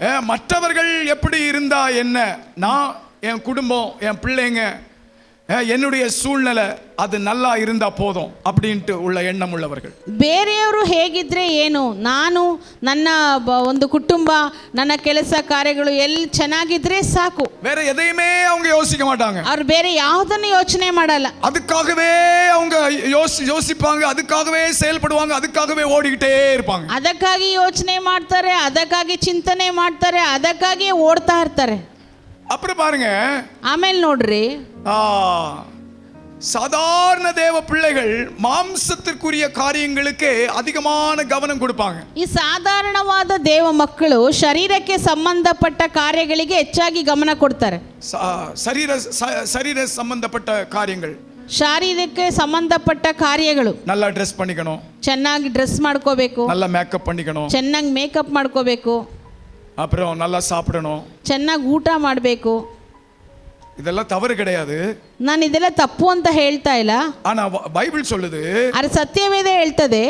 2ஆம் அதிகாரம் பிலிப்பியர் 2ஆம் அதிகாரம் 4வது வசனம், ಫಿಲಿಪ್ಪಿಯವರ ಬರೆದ ಪತ್ರಿಕೆ 2ನೇ ಅಧ್ಯಾಯ 4ನೇ ವಾಕ್ಯ, தனக்குரியவைகளே அல்ல பிறனுக்குரியவைகளையே என்று சொல்லப்பட்டிருக்கு. ಪ್ರತಿಯೊಬ್ಬನು ಸ್ವಹಿತವನ್ನು ಮಾತ್ರ ಅಲ್ಲ ಪರಹಿತವನ್ನು ಕೂಡ ನೋಡಬೇಕು.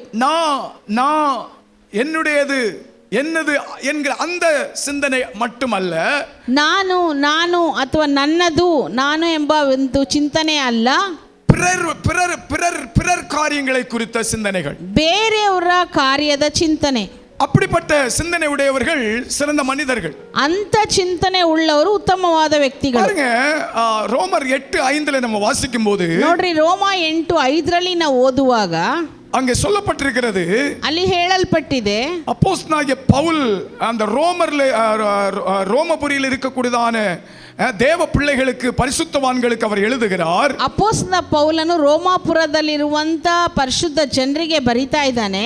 அந்த வசனங்கள் ஒவ்வொன்றையும் வாசிக்கும் போது அதை நம்ம உட்கொள்வோம் என்று சொன்னால் அது சிந்திக்க கூடியதான ஒரு வார்த்தைகளாக இருக்கக்கூடிய ಆ ವಾಕ್ಯಗಳನ್ನೆಲ್ಲ ನಾವು ಓದುವಾಗ ಅದನ್ನು ಧರಿಸಿಕೊಳ್ಳುವುದಾದ್ರೆ ನಾವು ಅದನ್ನ ಸ್ವಲ್ಪ ಚಿಂತೆ ಮಾಡುವವರಾಗಿರ್ತೇವೆ. அங்க சொல்லப்பட்டிருக்கிறது, ಅಲ್ಲಿ ಹೇಳಲ್ಪಟ್ಟಿದೆ 8:5 அன்றியும் மாம்சத்தின்படி நடக்கிறவர்கள் மாம்சத்திற்குரியவைகளை சிந்திக்கிறார்கள். ಶರೀರ ಭಾವವನ್ನು ಅನುಸರಿಸುವವರು ಅದಕ್ಕೆ ಸಂಬಂಧಪಟ್ಟವುಗಳ ಮೇಲೆ ಮನಸ್ಸಿಡುತ್ತಾರೆ.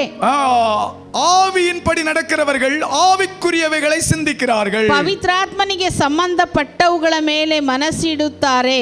அப்போ ஒரு சிறந்த ஒரு சிந்தனை உள்ளவன் ஆவியானவர் நடத்துகிற பிரகாரமாக அவன் சிந்திப்பான். ಒಂದು ಉತ್ತಮವಾದ ಮನುಷ್ಯನು ಪವಿತ್ರಾತ್ಮನನ್ನ ಸಂಬಂಧಪಟ್ಟವುಗಳ ಮೇಲೆ ಮನಸ್ಸಿಡ್ತಾನೆ. 8ಆம் அதிகாரம் 6வது வசனத்தை வாசித்தோம்னா, 8ನೇ ಅಧ್ಯಾಯ 6ನೇ ವಾಕ್ಯವನ್ನು ಓದುವಾಗ மாம்ச சிந்தை மரணம் என்று சொல்லி நம்ம பார்க்கிறோம். ಶರೀರ ಭಾವದವುಗಳ ಮೇಲೆ ಮನಸ್ಸಿಡುವುದು ಮರಣ ಎಂಬುದಾಗಿ ಹೇಳ್ತಾ ಇದೆ. இன்னொரு முறை நான் அதை சொல்லுகிறேன், ಇನ್ನೊಂದು ಸಾರಿ ನಾನು ಅದನ್ನು ಹೇಳ್ತೇನೆ. மாம்ச சிந்தை அது மரணத்தை கொண்டு வருகிறது. ಶರೀರ ಭಾವದವುಗಳ ಮೇಲೆ ಮನಸ್ಸಿಡುವಂತದ್ದು ಮರಣವನ್ನು ತರುತ್ತದೆ. ஆவியின் சிந்தையோ ஜீவனும் சமாதானமும் என்று சொல்லப்பட்டிருக்கு. ಪವಿತ್ರಾತ್ಮನ ಅವುಗಳ ಮೇಲೆ ಮನಸ್ಸಿಡುವುದು ಜೀವವು ಮನಃಶಾಂತಿಯೂ ಆಗಿದೆ. ஹalleluya. ஹalleluya. பாருங்க, நம்ம ஒரு சாதாரணமான ஒரு ஆவிக்குரிய மனிதர்களாக நம்ம இருக்கிறோமா, இல்ல ஒரு சிறந்த ஒரு ஆரோக்கியமான ஆவிக்குரிய தேவ பிள்ளைகளாக ஒவ்வொரு நாளும் செயல்படுகிறோமா என்று சொல்லி இந்த இடத்திலே நாம் நம்மை குறித்து ಆರಾಯ್ದು பார்ப்பது நல்லது. ನೋಡ್ರಿ, ನಾವು ಒಂದು ಸಾಧಾರಣವಾದ ದೇವರ ಮಕ್ಕಳಾಗಿದ್ದೇವೋ ಅಥವಾ ಒಂದು ಉತ್ತಮವಾದ ದೇವರ ಮನುಷ್ಯನಾಗಿ ಆತ್ಮಿಕ ಕಾರ್ಯಗಳ ಕುರಿತಾಗಿ ನಾವು ಚಿಂತನೆ ಮಾಡ್ತಾ ಇದ್ದೀವಿ ಅಂತ ಈ ಸ್ಥಳದಲ್ಲಿ ಕೂತಿರೋರು ನಾವು ಸ್ವಲ್ಪ ಪರೀಕ್ಷೆ ಮಾಡಬೇಕು. 8ாம் அதிகாரம் 7வது வசனத்தை வாசிக்கும்போது 8ನೇ ಅಧ್ಯಾಯ 7ನೇ ವಾಕ್ಯ ಓದುವಾಗ, மாம்ச சிந்தை தேவனுக்கு விரோதமான பகை. ಶರೀರ ಭಾವದವುಗಳು ದೇವರ ನಿಯಮಕ್ಕೆ ಒಳಪಡುವುದಿಲ್ಲ. நாம் தேவனுடைய பிள்ளைகள் என்று சொல்லிதான் நாம் அழைக்கப்படுகிறோம். ನಾವು ದೇವರ ಮಕ್ಕಳು ಅಂತ ಕರೆಯಲ್ಪಡ್ತೇವೆ. தேவனை, பரலோக தேவனை ಆರಾಧಿக்கிறவர்கள் என்று சொல்லிதான் அழைக்கப்படுகிறோம். ಪರಲೋಕ ದೇವರನ್ನು ಆರಾಧನೆ ಮಾಡುವಂತವರು ಎಂಬುದಾಗಿ ಕರೆಸಿಕೊಳ್ತೇವೆ. ಆದರೆ மாம்ச சிந்தை, மாம்சத்திற்குரியதான காரியங்கள் அதிகமாக நம்முடைய வாழ்க்கையிலே செயல்படுகிறதா, இல்லாவிட்டால் ஆவிக்குரிய சிந்தனை உள்ளவர்களாக ஆவிக்கு ஏற்றபடி நம்முடைய வாழ்க்கையை நாம் நடத்துகிறோமா? ನಮ್ಮ ಜೀವಿತದಲ್ಲಿ ಶರೀರ ಭಾವದವುಗಳ ಕಾರ್ಯಗಳು ಹೆಚ್ಚಾಗಿ ಕಾರ್ಯ ಮಾಡ್ತಾ ಇದೆಯಾ, ಅಥವಾ ಪವಿತ್ರಾತ್ಮನಿಗೆ ಸಂಬಂಧಪಟ್ಟದ್ದಾಗಿ ಆತ್ಮೀಕ ವಿಚಾರಗಳ ಕುರಿತಾಗಿ ನಾವು ಹೆಚ್ಚಾಗಿ ಚಿಂತನೆ ಮಾಡ್ತಿದೀವ? மாம்ச சிந்தை தேவனுக்கு விரோதமான பகை என்று சொல்லி வேதத்தில் நம்ம ಯಾಕಂದ್ರೆ ಶರೀರ ಭಾವದವುಗಳು ದೇವರಿಗೆ ಶತ್ರುತ್ವವು ಮತ್ತೆ ದೇವರ ನಿಯಮಕ್ಕೆ ಅದು ಒಳಪಡುವುದಿಲ್ಲ. ರೋಮರ್ 8:8 ವಾಸಿக்கும்போது, ರೋಮ 8:8 ಓದುವಾಗ, மாம்சத்திற்கு உட்பட்டவர்கள், ಶರೀರ ಭಾವಾಧೀನರು தேவனுக்கு பிரியமாயிருக்க மாட்டார்கள், ದೇವರಿಗೆ ಮೆಚ್ಚುಗೆಯಾಗಿರುವುದಿಲ್ಲ. அப்படினா உங்களுக்கு புரியுற மாதிரி சொன்னா, ನಾನು ನಿಮಗೆ ಅರ್ಥ ಮಾಡಿಸುವಂತೆ ಹೇಳುತ್ತೇನೆ. இந்த சரீரத்திற்கு கீழ்ப்படுகிறவர்கள், ಈ ಶರೀರಕ್ಕೆ ವಿಧೇಯರಾಗುವವರು, அவர்கள் தேவனுக்கு பிரியமா இருக்க மாட்டாங்க. ಅವರು ದೇವರಿಗೆ ಮೆಚ್ಚುಗೆಯಾಗಿರುವುದಿಲ್ಲ. அவங்களுக்கு எவ்வளவுதான் சொன்னாலும், ಅವರಿಗೆ ಎಷ್ಟೇ ಹೇಳಿದ್ರು ಕೂಡ இந்த அழிந்து போகிற மாம்சம் என்ன சொல்லுதோ அதை தான் கேட்பாங்க. ಈ ಅಳಿದು ಹೋಗುವಂತ ಈ ಶರೀರ ಏನ್ ಹೇಳುತ್ತೋ ಅವ್ರು ಅದನ್ನೇ ಕೇಳೋದು. நம்ம எப்படி இருக்கிறோம்? ನಾವು ಹೇಗಿದ್ದೇವೆ? நம்ம ஆவிக்குரியவர்கள் என்று சொல்லி அழைக்கப்படுகிறோம். ನಾವು ಆತ್ಮೀಕ ಜನರು ಅಂತ ಕರೆಸ್ಕೊಳ್ತೀವಿ. தேவ பிள்ளைகள் என்று சொல்லி அழைக்கப்படுகிறோம். ನಾವು ದೇವ್ರ ಮಕ್ಕಳು ಅಂತ ಕರೆಸ್ಕೊಳ್ತೀವಿ. 8:9 சொல்லுகிறது. 8:9 ಹೇಳುತ್ತೆ. ரோமர் 8:9 சொல்லுகிறது. ರೋಮ 8:9 ಹೇಳ್ತಿದೆ, தேவனுடைய ஆவி உங்களில் வாசமாயிருந்தால் நீங்கள் மாம்சத்திற்கு உட்பட்டவர்களாயிராமல் ஆவியானவருக்கு உட்பட்டவர்களாயிருப்பீர்கள். ನೀವಾದರೂ ನಿಮ್ಮಲ್ಲಿ ದೇವರ ಆತ್ಮನು ವಾಸವಾಗಿರುವುದಾದರೆ ಶರೀರ ಭಾವಾಧೀನರಲ್ಲ, ದೇವರ ಆತ್ಮನಿಗೆ ಅಧೀನರಾಗಿದ್ದೀರಿ. கிறிஸ்துவின் ஆவி இல்லாதவன் அவருடையவன் அல்ல. ಯಾವನಿಗಾದರೂ ಕ್ರಿಸ್ತನ ಆತ್ಮನು ಇಲ್ಲದಿದ್ದರೆ ಅವನು ಕ್ರಿಸ್ತನವನಲ್ಲ. அதனால நம்ம இந்த காலை நேரத்திலே நம்முடைய ஆவிக்குரிய வாழ்க்கையை சற்று பரிசோதித்து பார்ப்போம். ಆದುದರಿಂದ ಈ ಬೆಳಗಿನ ಸಮಯದಲ್ಲಿ ನಮ್ಮ ಆತ್ಮಿಕ ಜೀವಿತವನ್ನು ಸ್ವಲ್ಪ ನಾವು ಪರೀಕ್ಷೆ ಮಾಡಿ ನೋಡ್ಕೊಳ್ಬೇಕು. ನಾನು ಎದಕ್ಕೆ ಮುಖ್ಯತ್ವம் கொடுக்கிறேன்? ನಾನು ಯಾವುದಕ್ಕೆ ಪ್ರಾಮುಖ್ಯತೆಯನ್ನು ಕೊಡ್ತಾ ಇದ್ದೇನೆ? ಶರೀರ ಸಂಬಂಧಪಟ್ಟ ಕಾರ್ಯங்களுக்கு ನಾನು ಮುಖ್ಯತ್ವத்தை கொடுக்கிறேனா? ಶರೀರ ಸಂಬಂಧಪಟ್ಟವುಗಳಿಗೆ ನಾನು ಹೆಚ್ಚಾಗಿ ಮುಖ್ಯತ್ವ ಕೊಡ್ತಾ ಇದ್ದೀನಾ? ஒரு நாள் நான் உலகத்தில் இருக்கும்போது ಶರೀರ ಸಂಬಂಧಪಟ್ಟ ಕಾರ್ಯங்களுக்கு அதிக முக்கியத்துவம் நான் கொடுத்தேன். ಒಂದು ದಿನ ನಾನು ಲೋಕದಲ್ಲಿ ಇದ್ದಾಗ ಶರೀರಕ್ಕೆ ಸಂಬಂಧಪಟ್ಟ ಕಾರ್ಯಗಳಿಗೆ ಪ್ರಾಮುಖ್ಯತೆ ಕೊಡ್ತಾ ಇದೆ. இன்னைக்கு தேவன் அவருக்கென்று என்னை அழைத்து தெரிந்து அபிஷேகித்து புத்திர சுவிகாரத்தின் ஆவியை எனக்கு தந்திருக்கிறார். ಆದರೆ ದೇವರು ಇವತ್ತು ಅವರಿಗೋಸ್ಕರ ನನ್ನನ್ನು ಕರೆದು ನನ್ನನ್ನು ಆತನು ಅಭಿಷೇಕಿಸಿ ಮಗನ ಭಾವವನ್ನು ಕೊಟ್ಟಿದ್ದಾರೆ. அன்றைக்கு நான் என்னுடைய மாம்சத்தின் இச்சைகளை எப்படி நான் நிறைவேற்றி கொண்டு வந்தேனோ அதே போல நான் இன்றைக்கும் என்னுடைய வாழ்க்கை இருக்கிறது என்று சொன்னால் நம்மளிடத்தில் என்ன மாற்றம்? ಆ ದಿನ ನಾನು ಯಾವ ರೀತಿ ಶರೀರದ ಇಚ್ಛೆಗಳನ್ನು ನೆರವೇರಿಸಿ ಬರ್ತಾ ಇದ್ದೀನೋ ಅದೇ ರೀತಿ ನಾನು ಇವತ್ತು ಇದ್ದೀನಿ ಅಂದ್ರೆ ನಮ್ಮ ಬಳಿಯಲ್ಲಿ ಯಾವ ಬದಲಾವಣೆ ಇದೆ? மாற்றம் ஒன்றே புதிதை நம்முடைய வாழ்க்கையிலே கொண்டு வர முடியும். ಬದಲಾವಣೆ ಒಂದೇ ಅಂದ್ರೆ ಹೊಸದನ್ನ ನಮ್ಮ ಜೀವಿತದಲ್ಲಿ ತರಬೇಕಾಗ್ತದೆ. மாற்றம் ஒன்றே நம்முடைய குடும்பத்திலே புதிதை கர்த்தர் கொடுக்க முடியும். ಒಂದೇ ಬದಲಾವಣೆ ಏನಪ್ಪಾ ಅಂದ್ರೆ ಹೊಸದನ್ನ ಕರ್ತನು ನಮ್ಮ ಕುಟುಂಬದಲ್ಲಿ ಕೊಡ್ಲಿಕ್ಕೆ ಸಾಧ್ಯತೆ ಉಂಟು. மாற்றம் ஒன்றே நம்முடைய எதிர்காலத்திற்கு நன்மையாக இருக்கும். ಒಂದೇ ಬದಲಾವಣೆ ಏನಂದ್ರೆ ಅದು ನಮ್ಮ ಭವಿಷ್ಯದ ಕಾಲಕ್ಕೆ ಉಚಿತ ಒಳ್ಳೆಯದಾಗಿರ್ತದೆ. ஆனால் கிறிஸ்துவின் ஆவி இல்லாதவன் அவருடையவன் அல்ல.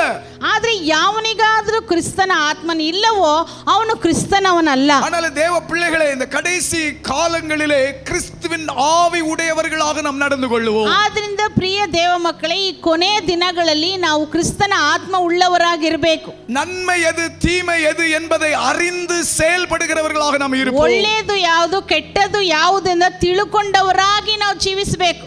இந்த 8:13 நான் சொல்வதற்கு எனக்கு கொஞ்சம் கஷ்டமாகவே இருக்கிறது. ಈ 8:13 ಹೇಳುವುದಕ್ಕೆ ನನಗೆ ಸ್ವಲ್ಪ ಕಷ್ಟವಾಗ್ತಾ ಇದೆ. நம்ம ஒவ்வொருவருக்குள்ளாக ஒரு நல்ல உணர்வு இருந்தால் இந்த வார்த்தை கண்டிப்பாக நமக்கு கஷ்டமாக இருப்பதில்லை. ನಮ್ಮ ಪ್ರತಿಯೊಬ್ಬರೊಳಗಡೆ ಒಂದು ಅನಿಸಿಕೆ ಇರುವುದಾದರೆ ಈ ಒಂದು ಕಾರ್ಯ ನಮಗೆ ಕಷ್ಟವಾಗಿರುವುದಿಲ್ಲ. நல்ல உணர்வு, நல்ல ஆரோக்கியமான சிறந்த உணர்வு இருந்தால், ಅಂದ್ರೆ ನಮ್ಮೊಳಗಡೆ ಒಳ್ಳೆ ಆತ್ಮೀಯ ಆರೋಗ್ಯವಾದ ಒಂದು ತಿಳುವಳಿಕೆ ಇರುವುದಾದರೆ இந்த வார்த்தை நாம் வாசிக்கும் போது அது நமக்கு கஷ்டமாக இருப்பதில்லை. ಈ ವಾಕ್ಯನ 13ನೇ ವಾಕ್ಯ ಓದುವಾಗ ನಮಗೆ ಕಷ್ಟ ಅನ್ಸಲ್ಲ. 8:13 மாம்சத்தின்படி பிழைத்தால் சாவீர்கள். ನೀವು ಶರೀರ ಭಾವವನ್ನು ಅನುಸರಿಸಿ ಬದುಕಿದರೆ ಸಾಯುವುದು ನಿಶ್ಚಯ. நான் தேவனுடைய பிள்ளைதான், ஆனால் நான் மாம்சத்தின்படி பிழைப்பேன், ஆனால் நான் சாவேன். ನಾನು ದೇವರ ಮಗುನೇ, ಆದ್ರೆ ಶರೀರ ಭಾವವನ್ನು ನಾನು ಅನುಸರಿಸಿದ್ರೆ ಖಂಡಿತ ನನಗೆ ಸಾವು. ஆனால் ஆவியினாலே சரீரத்தின் செய்கைகளை அழித்தால் நாம் பிழைப்போம். ಆದರೆ ಪವಿತ್ರಾತ್ಮನಿಂದ ದೇಹದ ದುರಭ್ಯಾಸಗಳನ್ನು ನಾಶ ಮಾಡುವುದಾದರೆ ನಾವು ಜೀವಿಸುತ್ತೇವೆ. நாம் பிழைக்க அழைக்கப்பட்டிருக்கிறோம். ನಾವು ಜೀವಿಸುವುದಕ್ಕಾಗಿ ಕರೆಯಲ್ಪಟ್ಟಿದ್ದೇವೆ. நாம் வாழ அழைக்கப்பட்டிருக்கிறோம். ನಾವು ಬದುಕುವುದಕ್ಕಾಗಿ ಕರೆಯಲ್ಪಟ್ಟಿದ್ದೇವೆ. ஹalleluya, ஹalleluya, சத்தமா ஹalleluya, ಸ್ವರವೆತ್ತಿ ஹalleluya. அருமையான சகோதரனே சகோதரியே, நாம் பிழைத்து வாழ்வதற்கு அழைக்கப்பட்டிருக்கிறோம். ಪ್ರಿಯ ಸಹೋದರನೇ ಸಹೋದರಿಯೇ, ನಾವು ಬದುಕುವುದಕ್ಕಾಗಿ ಕರೆಯಲ್ಪಟ್ಟಿದ್ದೇವೆ. எப்பொழுது? ಯಾವಾಗ? ஆவியினாலே சரீரத்தின் செய்கைகளை அழித்தால், ಪವಿತ್ರಾತ್ಮನಿಂದ ನಮ್ಮ ದೇಹದ ದುರಭ್ಯಾಸಗಳನ್ನು ನಾಶಪಡಿಸುವಾಗ. மத்தேயு 7:22 இயேசு சொல்லுகிறார், ಮತ್ತಾಯ 7:22 ಯೇಸು ಸ್ವಾಮಿ ಹೇಳ್ತಾರೆ, அந்நாட்களில் அநேகர் என்னை நோக்கி கர்த்தாவே கர்த்தாவே என்று உமது நாமத்தினாலே தீர்க்க தரிசனம் உரைத்தோம். ಆ ದಿನಗಳಲ್ಲಿ ಅನೇಕರು ಕರ್ತನೇ ಕರ್ತನೇ ನಾವು ನಿನ್ನ ನಾಮದಲ್ಲಿ ಪ್ರವಾದನೆ ನುಡಿದಿದ್ದೇವೆ, நாமத்தினாலே பிசாசுகளை துரத்தினோம், ನಿನ್ನ ಹೆಸರಿನ ಮೇಲೆ ನಾವು ದೆವ್ವಗಳನ್ನು ಓಡಿಸಿದ್ದೇವೆ, உமது நாமத்தினாலே அற்புதங்களை செய்தோம் அல்லவா. ನಿನ್ನ ಹೆಸರಿನ ಮೇಲೆ ನಾವು ಅದ್ಭುತಗಳನ್ನು ಮಾಡಿದೀವಲ್ವಾ. பாருங்க, இந்த 3 காரியத்திலையும் ஒரு கேள்வி இருக்குது. ನೋಡ್ರಿ, ಈ 3 ಕಾರ್ಯಗಳಲ್ಲೂ ಒಂದು ಪ್ರಶ್ನೆ ಇದೆ. கேள்விதான், ಒಂದು ಪ್ರಶ್ನೆನೇ, கேள்விதான். ಬರೀ ಪ್ರಶ್ನೆ.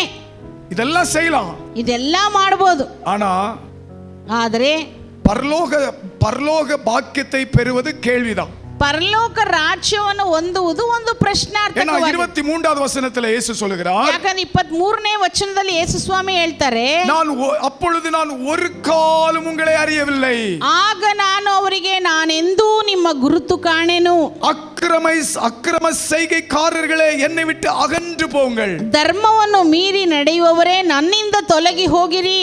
ஏன் அவர் அப்படி சொல்லுகிறார்? ಯಾಕೆ ಯೇಸು ಸ್ವಾಮಿ ಈ ರೀತಿ ಹೇಳ್ತಾರೆ? ஏன் அப்படி அவர் சொல்ல வேண்டும்? ಯಾಕೆ ಯೇಸು ಈ ತರ ಹೇಳಬೇಕು? ಕಾರಣ ಏನன்னா, ಕಾರಣ ಏನಪ್ಪಾ ಅಂದ್ರೆ 21வது வசனத்தை நீங்க வாசித்தா, 21ನೇ ವಾಕ್ಯವನ್ನು ನೀವು ಓದುವುದಾದ್ರೆ, பரலோகத்தில் இருக்கிற என் பிதாவின் சித்தத்தின்படி செய்கிறவனே பரலோக ராஜ்யத்தில் பிரவேசிப்பான். ಪರಲೋಕದಲ್ಲಿರುವ ನನ್ನ ತಂದೆಯ ಚಿತ್ತದಂತೆ ನಡೆಯುವವನೇ ಪರಲೋಕ ರಾಜ್ಯಕ್ಕೆ ಸೇರುವನು. ஹalleluya, ஹalleluya, ஹalleluya, ஹalleluya. ஒரு அதிகாலை ஜெபத்துல எலிஷா ஒரு நல்ல ஒரு வார்த்தையை அழகாக சொன்னார். ಒಂದು ಮುಂಚಾನೆ ಪ್ರಾರ್ಥನೆಯಲ್ಲಿ ಎಲೀಷಾ ಒಂದು ಸುಂದರವಾದ ವಾಕ್ಯವನ್ನು ಹೇಳಿದನು. ஊழியம் பெரிதல்ல, ಸೇವೆ ದೊಡ್ಡದಲ್ಲ, தேவ சித்தமே பெரிது. ದೇವರ ಚಿತ್ತವೇ ದೊಡ್ಡದು. வாழ்க்கையில் ஆண்டவர் நமக்கு கொடுத்திருக்கிற நன்மைகள் பெரிதல்ல, ನಮ್ಮ ಜೀವಿತದಲ್ಲಿ ದೇವರು ಕೊಟ್ಟಿರುವಂತ ಒಳಿತುಗಳು ದೊಡ್ಡದಲ್ಲ, அதுல தேவ சித்தம் இருக்கிறது, அதுதான் பெரிது. ಆ ಕೊಟ್ಟಿರುವಂತ ಒಳ್ಳೆ ಕಾರ್ಯಗಳಲ್ಲಿ ದೇವರ ಚಿತ್ತ ಇದೆಯಾ, ಅದೇ ದೊಡ್ಡದು. அப்படின்னா பரலோக தேவனுடைய சித்தத்தை நாம செய்கிறோமா? ಅದರ ಅರ್ಥ ಪರಲೋಕ ದೇವ ಚಿತ್ತವನ್ನ ನಾವು ಮಾಡ್ತಾ ಇದ್ದೇವಾ? நான் என்னுடைய வாழ்க்கையின் மூலமாக பரலோக தேவனுடைய சித்தம் நடந்து கொண்டிருக்கிறதா, நிறைவேறி கொண்டிருக்கிறதா? ನನ್ನ ಜೀವಿತದ ಮೂಲಕ ಪರಲೋಕ ದೇವರ ಚಿತ್ತ ನೆರವೇರ್ತಾ ಇದೆಯಾ? நான் ஊழியம் செய்றேன், ನಾನು ಸೇವೆ ಮಾಡ್ತೀನಿ, எனக்கு ஆண்டவர் கொடுத்த குடும்பத்தை நடத்துறேன், ದೇವ್ರು ಕೊಟ್ರ ಕುಟುಂಬ ನಡೆಸ್ತೀನಿ, எனக்கு கொடுத்த வேலை நடக்குது, ದೇವ್ರು ನನಗೆ ಕೊಟ್ರ ಕೆಲಸ ಕೂಡ ನಡೀತಾ ಇದೆ, எல்லாமே நான் ஞாயிற்றுக்கிழமை வந்து ஆண்டவரை ஆராதிக்கிறேன், ಭಾನುವಾರ ಬಂದು ದೇವ್ರನ್ನ ಆರಾಧನೆ ಮಾಡ್ತೀನಿ, ஜெபம் பண்ணுகிறேன், ಪ್ರಾರ್ಥನೆ ಮಾಡ್ತೀನಿ. அதுல தேவனுடைய சித்தம் என் மூலமா நிறைவேறுகிறதா அது பார்க்கணும்.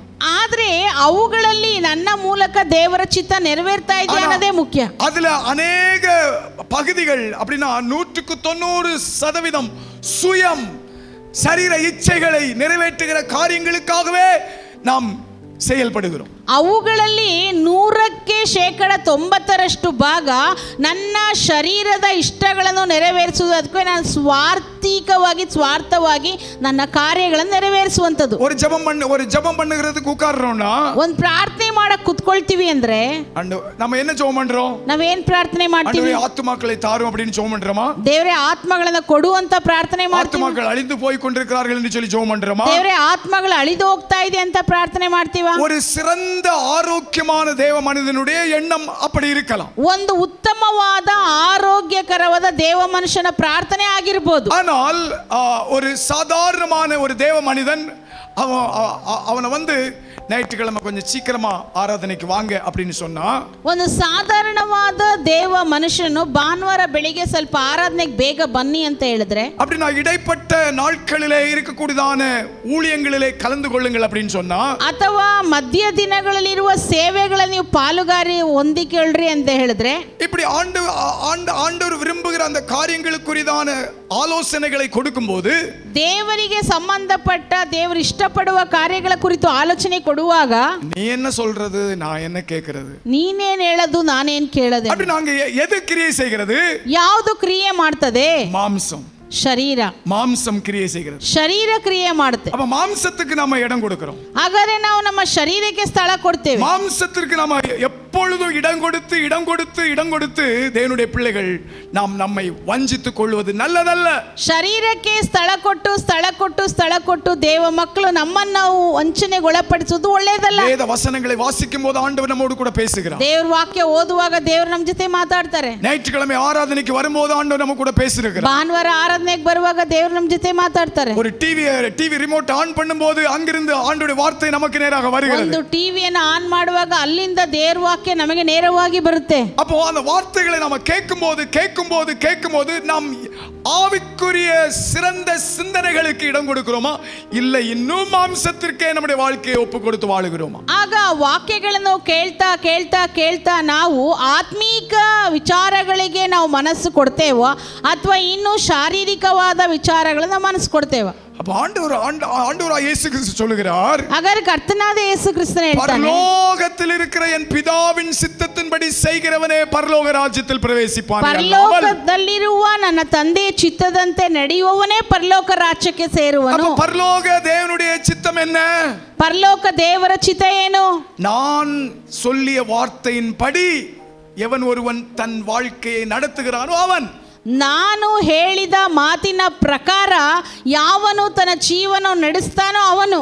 எத்தனை 26வது வசனமா 27வது வசனமா? அதை போடுங்க பார்க்கலாம் ஸ்கிரீன்ல.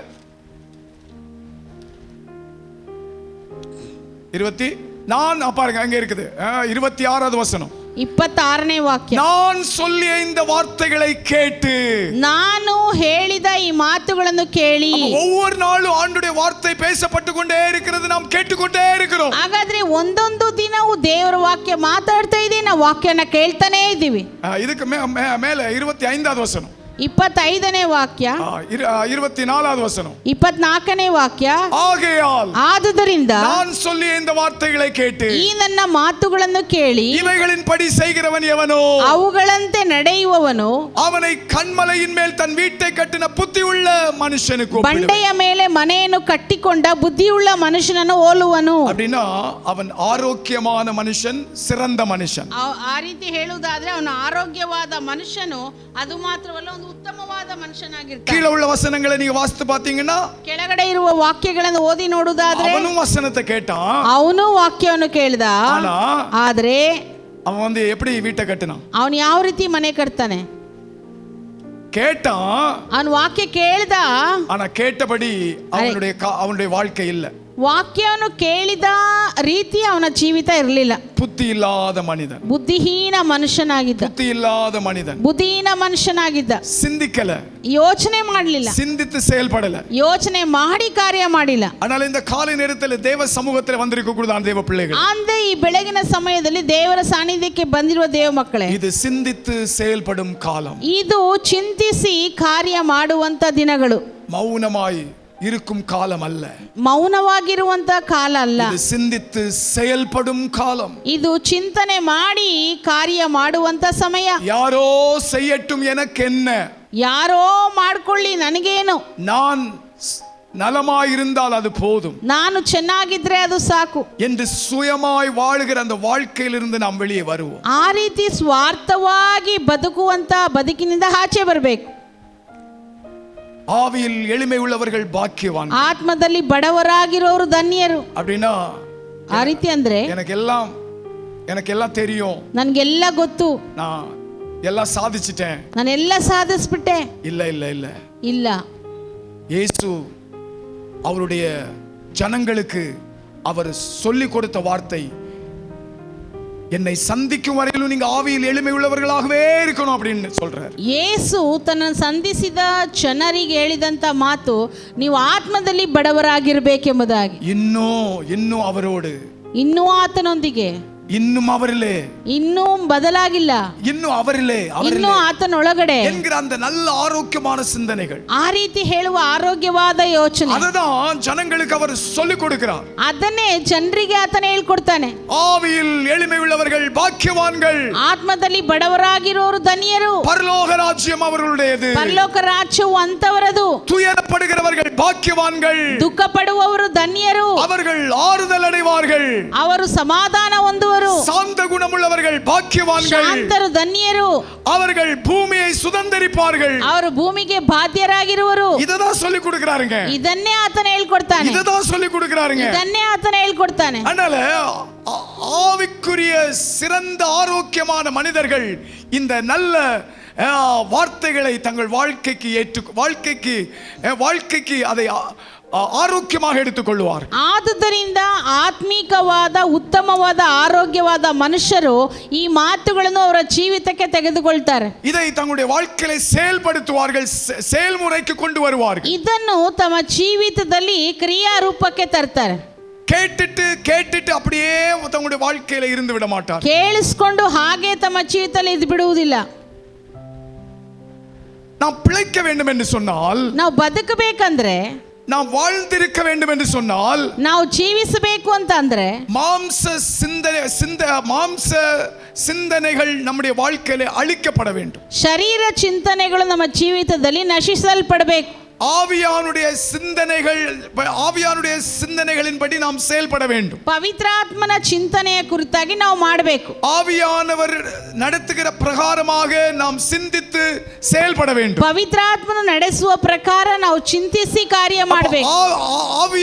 ஆவியானவர் நடத்துகிற பிரகாரமாக நாம் நடத்தப்படுவோமே என்று சொன்னால், ಪವಿತ್ರಾತ್ಮ ನಡೆಸುವ ಪ್ರಕಾರ ನಾವು ನಡ್ಕೊಳ್ಳುವುದಾದ್ರೆ நம்முடைய சிந்தனைகள் எப்படி இருக்கும்னா, ನಮ್ಮ ಚಿಂತನೆಗಳು ಯಾವ ರೀತಿ ಇರುತ್ತೆ ಅಂದ್ರೆ பிலிப்பியர் 2:5 படி இருக்கும். ಫಿಲಿಪ್ಪ 2:5 ಪ್ರಕಾರ ಇರ್ತದೆ. பிலிப்பியர் 2:5 படி இருக்கும். ಫಿಲಿಪ್ಪ 2:5 ಪ್ರಕಾರ ಇರ್ತದೆ. கிறிஸ்து இயேசுவில் உள்ள சிந்தையே உங்களிலும் இருக்க கடவது. ಕ್ರಿಸ್ತ ಯೇಸುವಿನಲ್ಲಿದ್ದಂತ ಮನಸ್ಸು ನಿಮ್ಮಲ್ಲಿಯೂ ಇರಲಿ. சத்தமா ஹalleluya, ஹalleluya, ஹalleluya, ஹalleluya.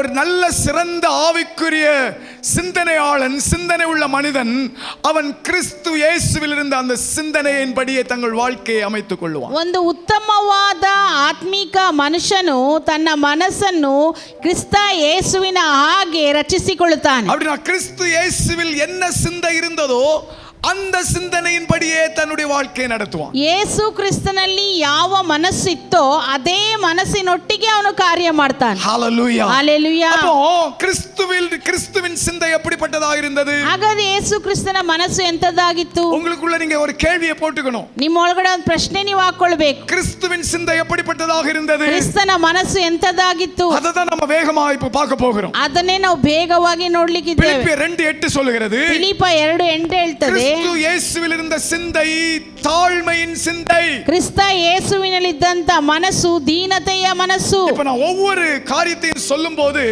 ಒಂದೊಂದು ಕಾರ್ಯವನ್ನು ನಾನು ಹೇಳುವಾಗ அந்த சிந்தை எனக்குள் இருக்கிறதா? ಆ ಒಂದು ಯೋಚನೆನಲ್ಲಿ ಇದೆಯಾ? அந்த சிந்தை எனக்குள் இருக்கிறதா? ಆ ಯೋಚನೆನಲ್ಲಿ ಇದೆಯಾ? இருக்கிறது அப்படின்னு சொன்னா ಇದೆ ಅಂತ ಹೇಳುದಾದ್ರೆ ஆண்டவரே அந்த சிந்தை இன்னும் என்னிலே பெருகட்டும். ದೇವರೇ ಆ ಒಂದು ಚಿಂತನೆ ಇನ್ನೂ ನನ್ನಲ್ಲಿ ಹೆಚ್ಚಾಗಲಿ. அது குறைஞ்சிக்கிட்டே போயிடக்கூடாது. ಅದು ಕಡಿಮೆ ಆಗ್ತಾನೆ ಹೋಗ್ಬಾರ್ದು. அது குறைய கூடாது. ಅದು ಕಡಿಮೆ ಆಗ್ಬಾರ್ದು. ஆண்டவரே இன்னும் அதுல நான் பெருகணும். ದೇವರೇ ಇನ್ನು ಹೆಚ್ಚಾಗಿ ಅದರಲ್ಲಿ ಹೆಚ್ಚಾಗಬೇಕು. இன்னும் நான் பெருகணும். ಇನ್ನೂ ನಾನು ಹೆಚ್ಚಾಗಬೇಕು. இன்னும் பெருகணும். ಇನ್ನೂ ಹೆಚ್ಚಾಗಬೇಕು அப்படின்னு சொல்லி நம்ம தேவ வார்த்தையை கேட்டுக்கொண்டிருக்கும் போதே நமக்குள்ள ஒரு மாற்றத்தை நாம் விரும்பி அதற்காக ஜெபிக்கணும். ಆ ರೀತಿ ದೇವರ ವಾಕ್ಯವನ್ನು ಕೇಳ್ತಾನೆ ನಾವು ಬದಲಾಯಿಸ್ಕೊಳ್ಬೇಕು, ಇಷ್ಟಪಡಬೇಕು. வந்து நம்ம உட்கார்ந்து போறது மாதிரி நம்முடைய வாழ்க்கை இருந்திடக்கூடாது. ಸುಮ್ಮನೆ ಬಂದು ಕುತ್ಕೊಂಡು ಹೋಗೋ ರೀತಿ ನಮ್ಮ ಜೀವಿತ ಇರಬಾರ್ದು. ஒவ்வொரு முறையும் வரும்போது நம்முடைய வாழ்க்கையிலே சில மாற்றங்கள் உண்டாகணும். ಒಂದೊಂದು ದಿನ ಬರುವಾಗಲೂ ನಮ್ಮ ಜೀವಿತದಲ್ಲಿ ಒಂದು ಕೆಲವು ಬದಲಾವಣೆಗಳು ಉಂಟಾಗಬೇಕು. அப்படின்னா மாற்றங்களை நம்ம காண்பிக்கணுங்க. ನಾವು ಬದಲಾವಣೆಯನ್ನು ತೋರಿಸಬೇಕು. மாற்றங்களை காண்பிக்கணும். ನಾವು ಬದಲಾವಣೆಯನ್ನು ತೋರಿಸಬೇಕು. பெற்றோர்கள் வந்து பிள்ளைகளுக்கு புத்தி சொல்லும்போது மாற்றங்களை அவங்க பார்த்துக்கிட்டே இருப்பாங்க. ಹೆತ್ತವರು ಮಕ್ಕಳಿಗೆ ಬುದ್ಧಿ ಹೇಳುವಾಗ ಮಕ್ಕಳು ಅವರ ಹತ್ರ ಬದಲಾವಣೆಯನ್ನು ನೋಡ್ತಾ ಇರ್ತಾರೆ. என் பிள்ளைக்கு இந்த ஆலோசனை நான் கொடுத்தேன், ನನ್ನ ಮಕ್ಕಳಿಗೆ ಈ ಆಲೋಚನೆ ನಾನು ಕೊಟ್ಟಿದ್ದೇನೆ, அவன் எப்படி நடந்துக்கிறான், ಆತನು ಯಾವ ರೀತಿ ನಾವು ನಡ್ಕೊಳ್ತಾನೆ, அவன் மறுபடியும் அப்படியே நடந்துக்கிட்டா ಪುನಃ ಅವನು ಅದೇ ಥರ ನಡ್ಕೊಂಡ್ರೆ நம்ம சந்தோஷப்படுவோமா துக்கப்படுவோமா? ನಾವು ಸಂತೋಷ ಪಡ್ತೀವ, ದುಃಖ ಪಡ್ತೀವ? சொல்லுங்க, ಹೇಳ್ರಿ, சொல்லுங்க. ಹೇಳ್ರಿ. துக்கப்படுவோம். ನಾವು ದುಃಖ ಪಡ್ತೀವಿ. அதனால ஒரே அடியா மாற்றங்களை நம்ம காண்பிக்க முடியாவிட்டாலும் ஒவ்வொரு முறையும் தேவனுடைய வார்த்தை நல்ல ஆலோசனைகள் நமக்கு கிடைக்கும் போது மாற்றங்களை வெளிப்படுத்தணும். ಒಂದೇ ಸಾರಿ ನಾವು ಬದಲಾವಣೆಯನ್ನ ಮಾಡ್ಕೊಳ್ಳೋಕ್ಕಾಗಲಿಲ್ಲ ಅಂದ್ರೂ ಕೂಡ ಪ್ರತಿ ಸಾರಿ ಒಂದೊಂದು ಹಂತದಲ್ಲಿ ನಮ್ಮನ್ನು ಬದಲಾವಣೆ ಮಾಡ್ಕೊಳ್ತಾ ಹೋಗ್ಬೇಕು. இப்போ நான் இங்க வந்து நிற்கும் போது ஒவ்வொரு முறையும் சொல்றேன் இல்லையா? ಈಗ ನಾನು ಇಲ್ಲಿ ಬಂದು ನಿಂತ್ಕೊಳ್ಳುವಾಗ ಒಂದೊಂದು ಸಾರಿನೂ ಹೇಳ್ತೀನಲ್ವಾ? நமக்கு 7 மணிக்கு ஆராதனை, ನಮಗೆ 7 ಗಂಟೆಗೆ ಆರಾಧನೆ. நீங்க என்ன பண்ணணும்? ನೀವೇನ್ ಮಾಡಬೇಕು?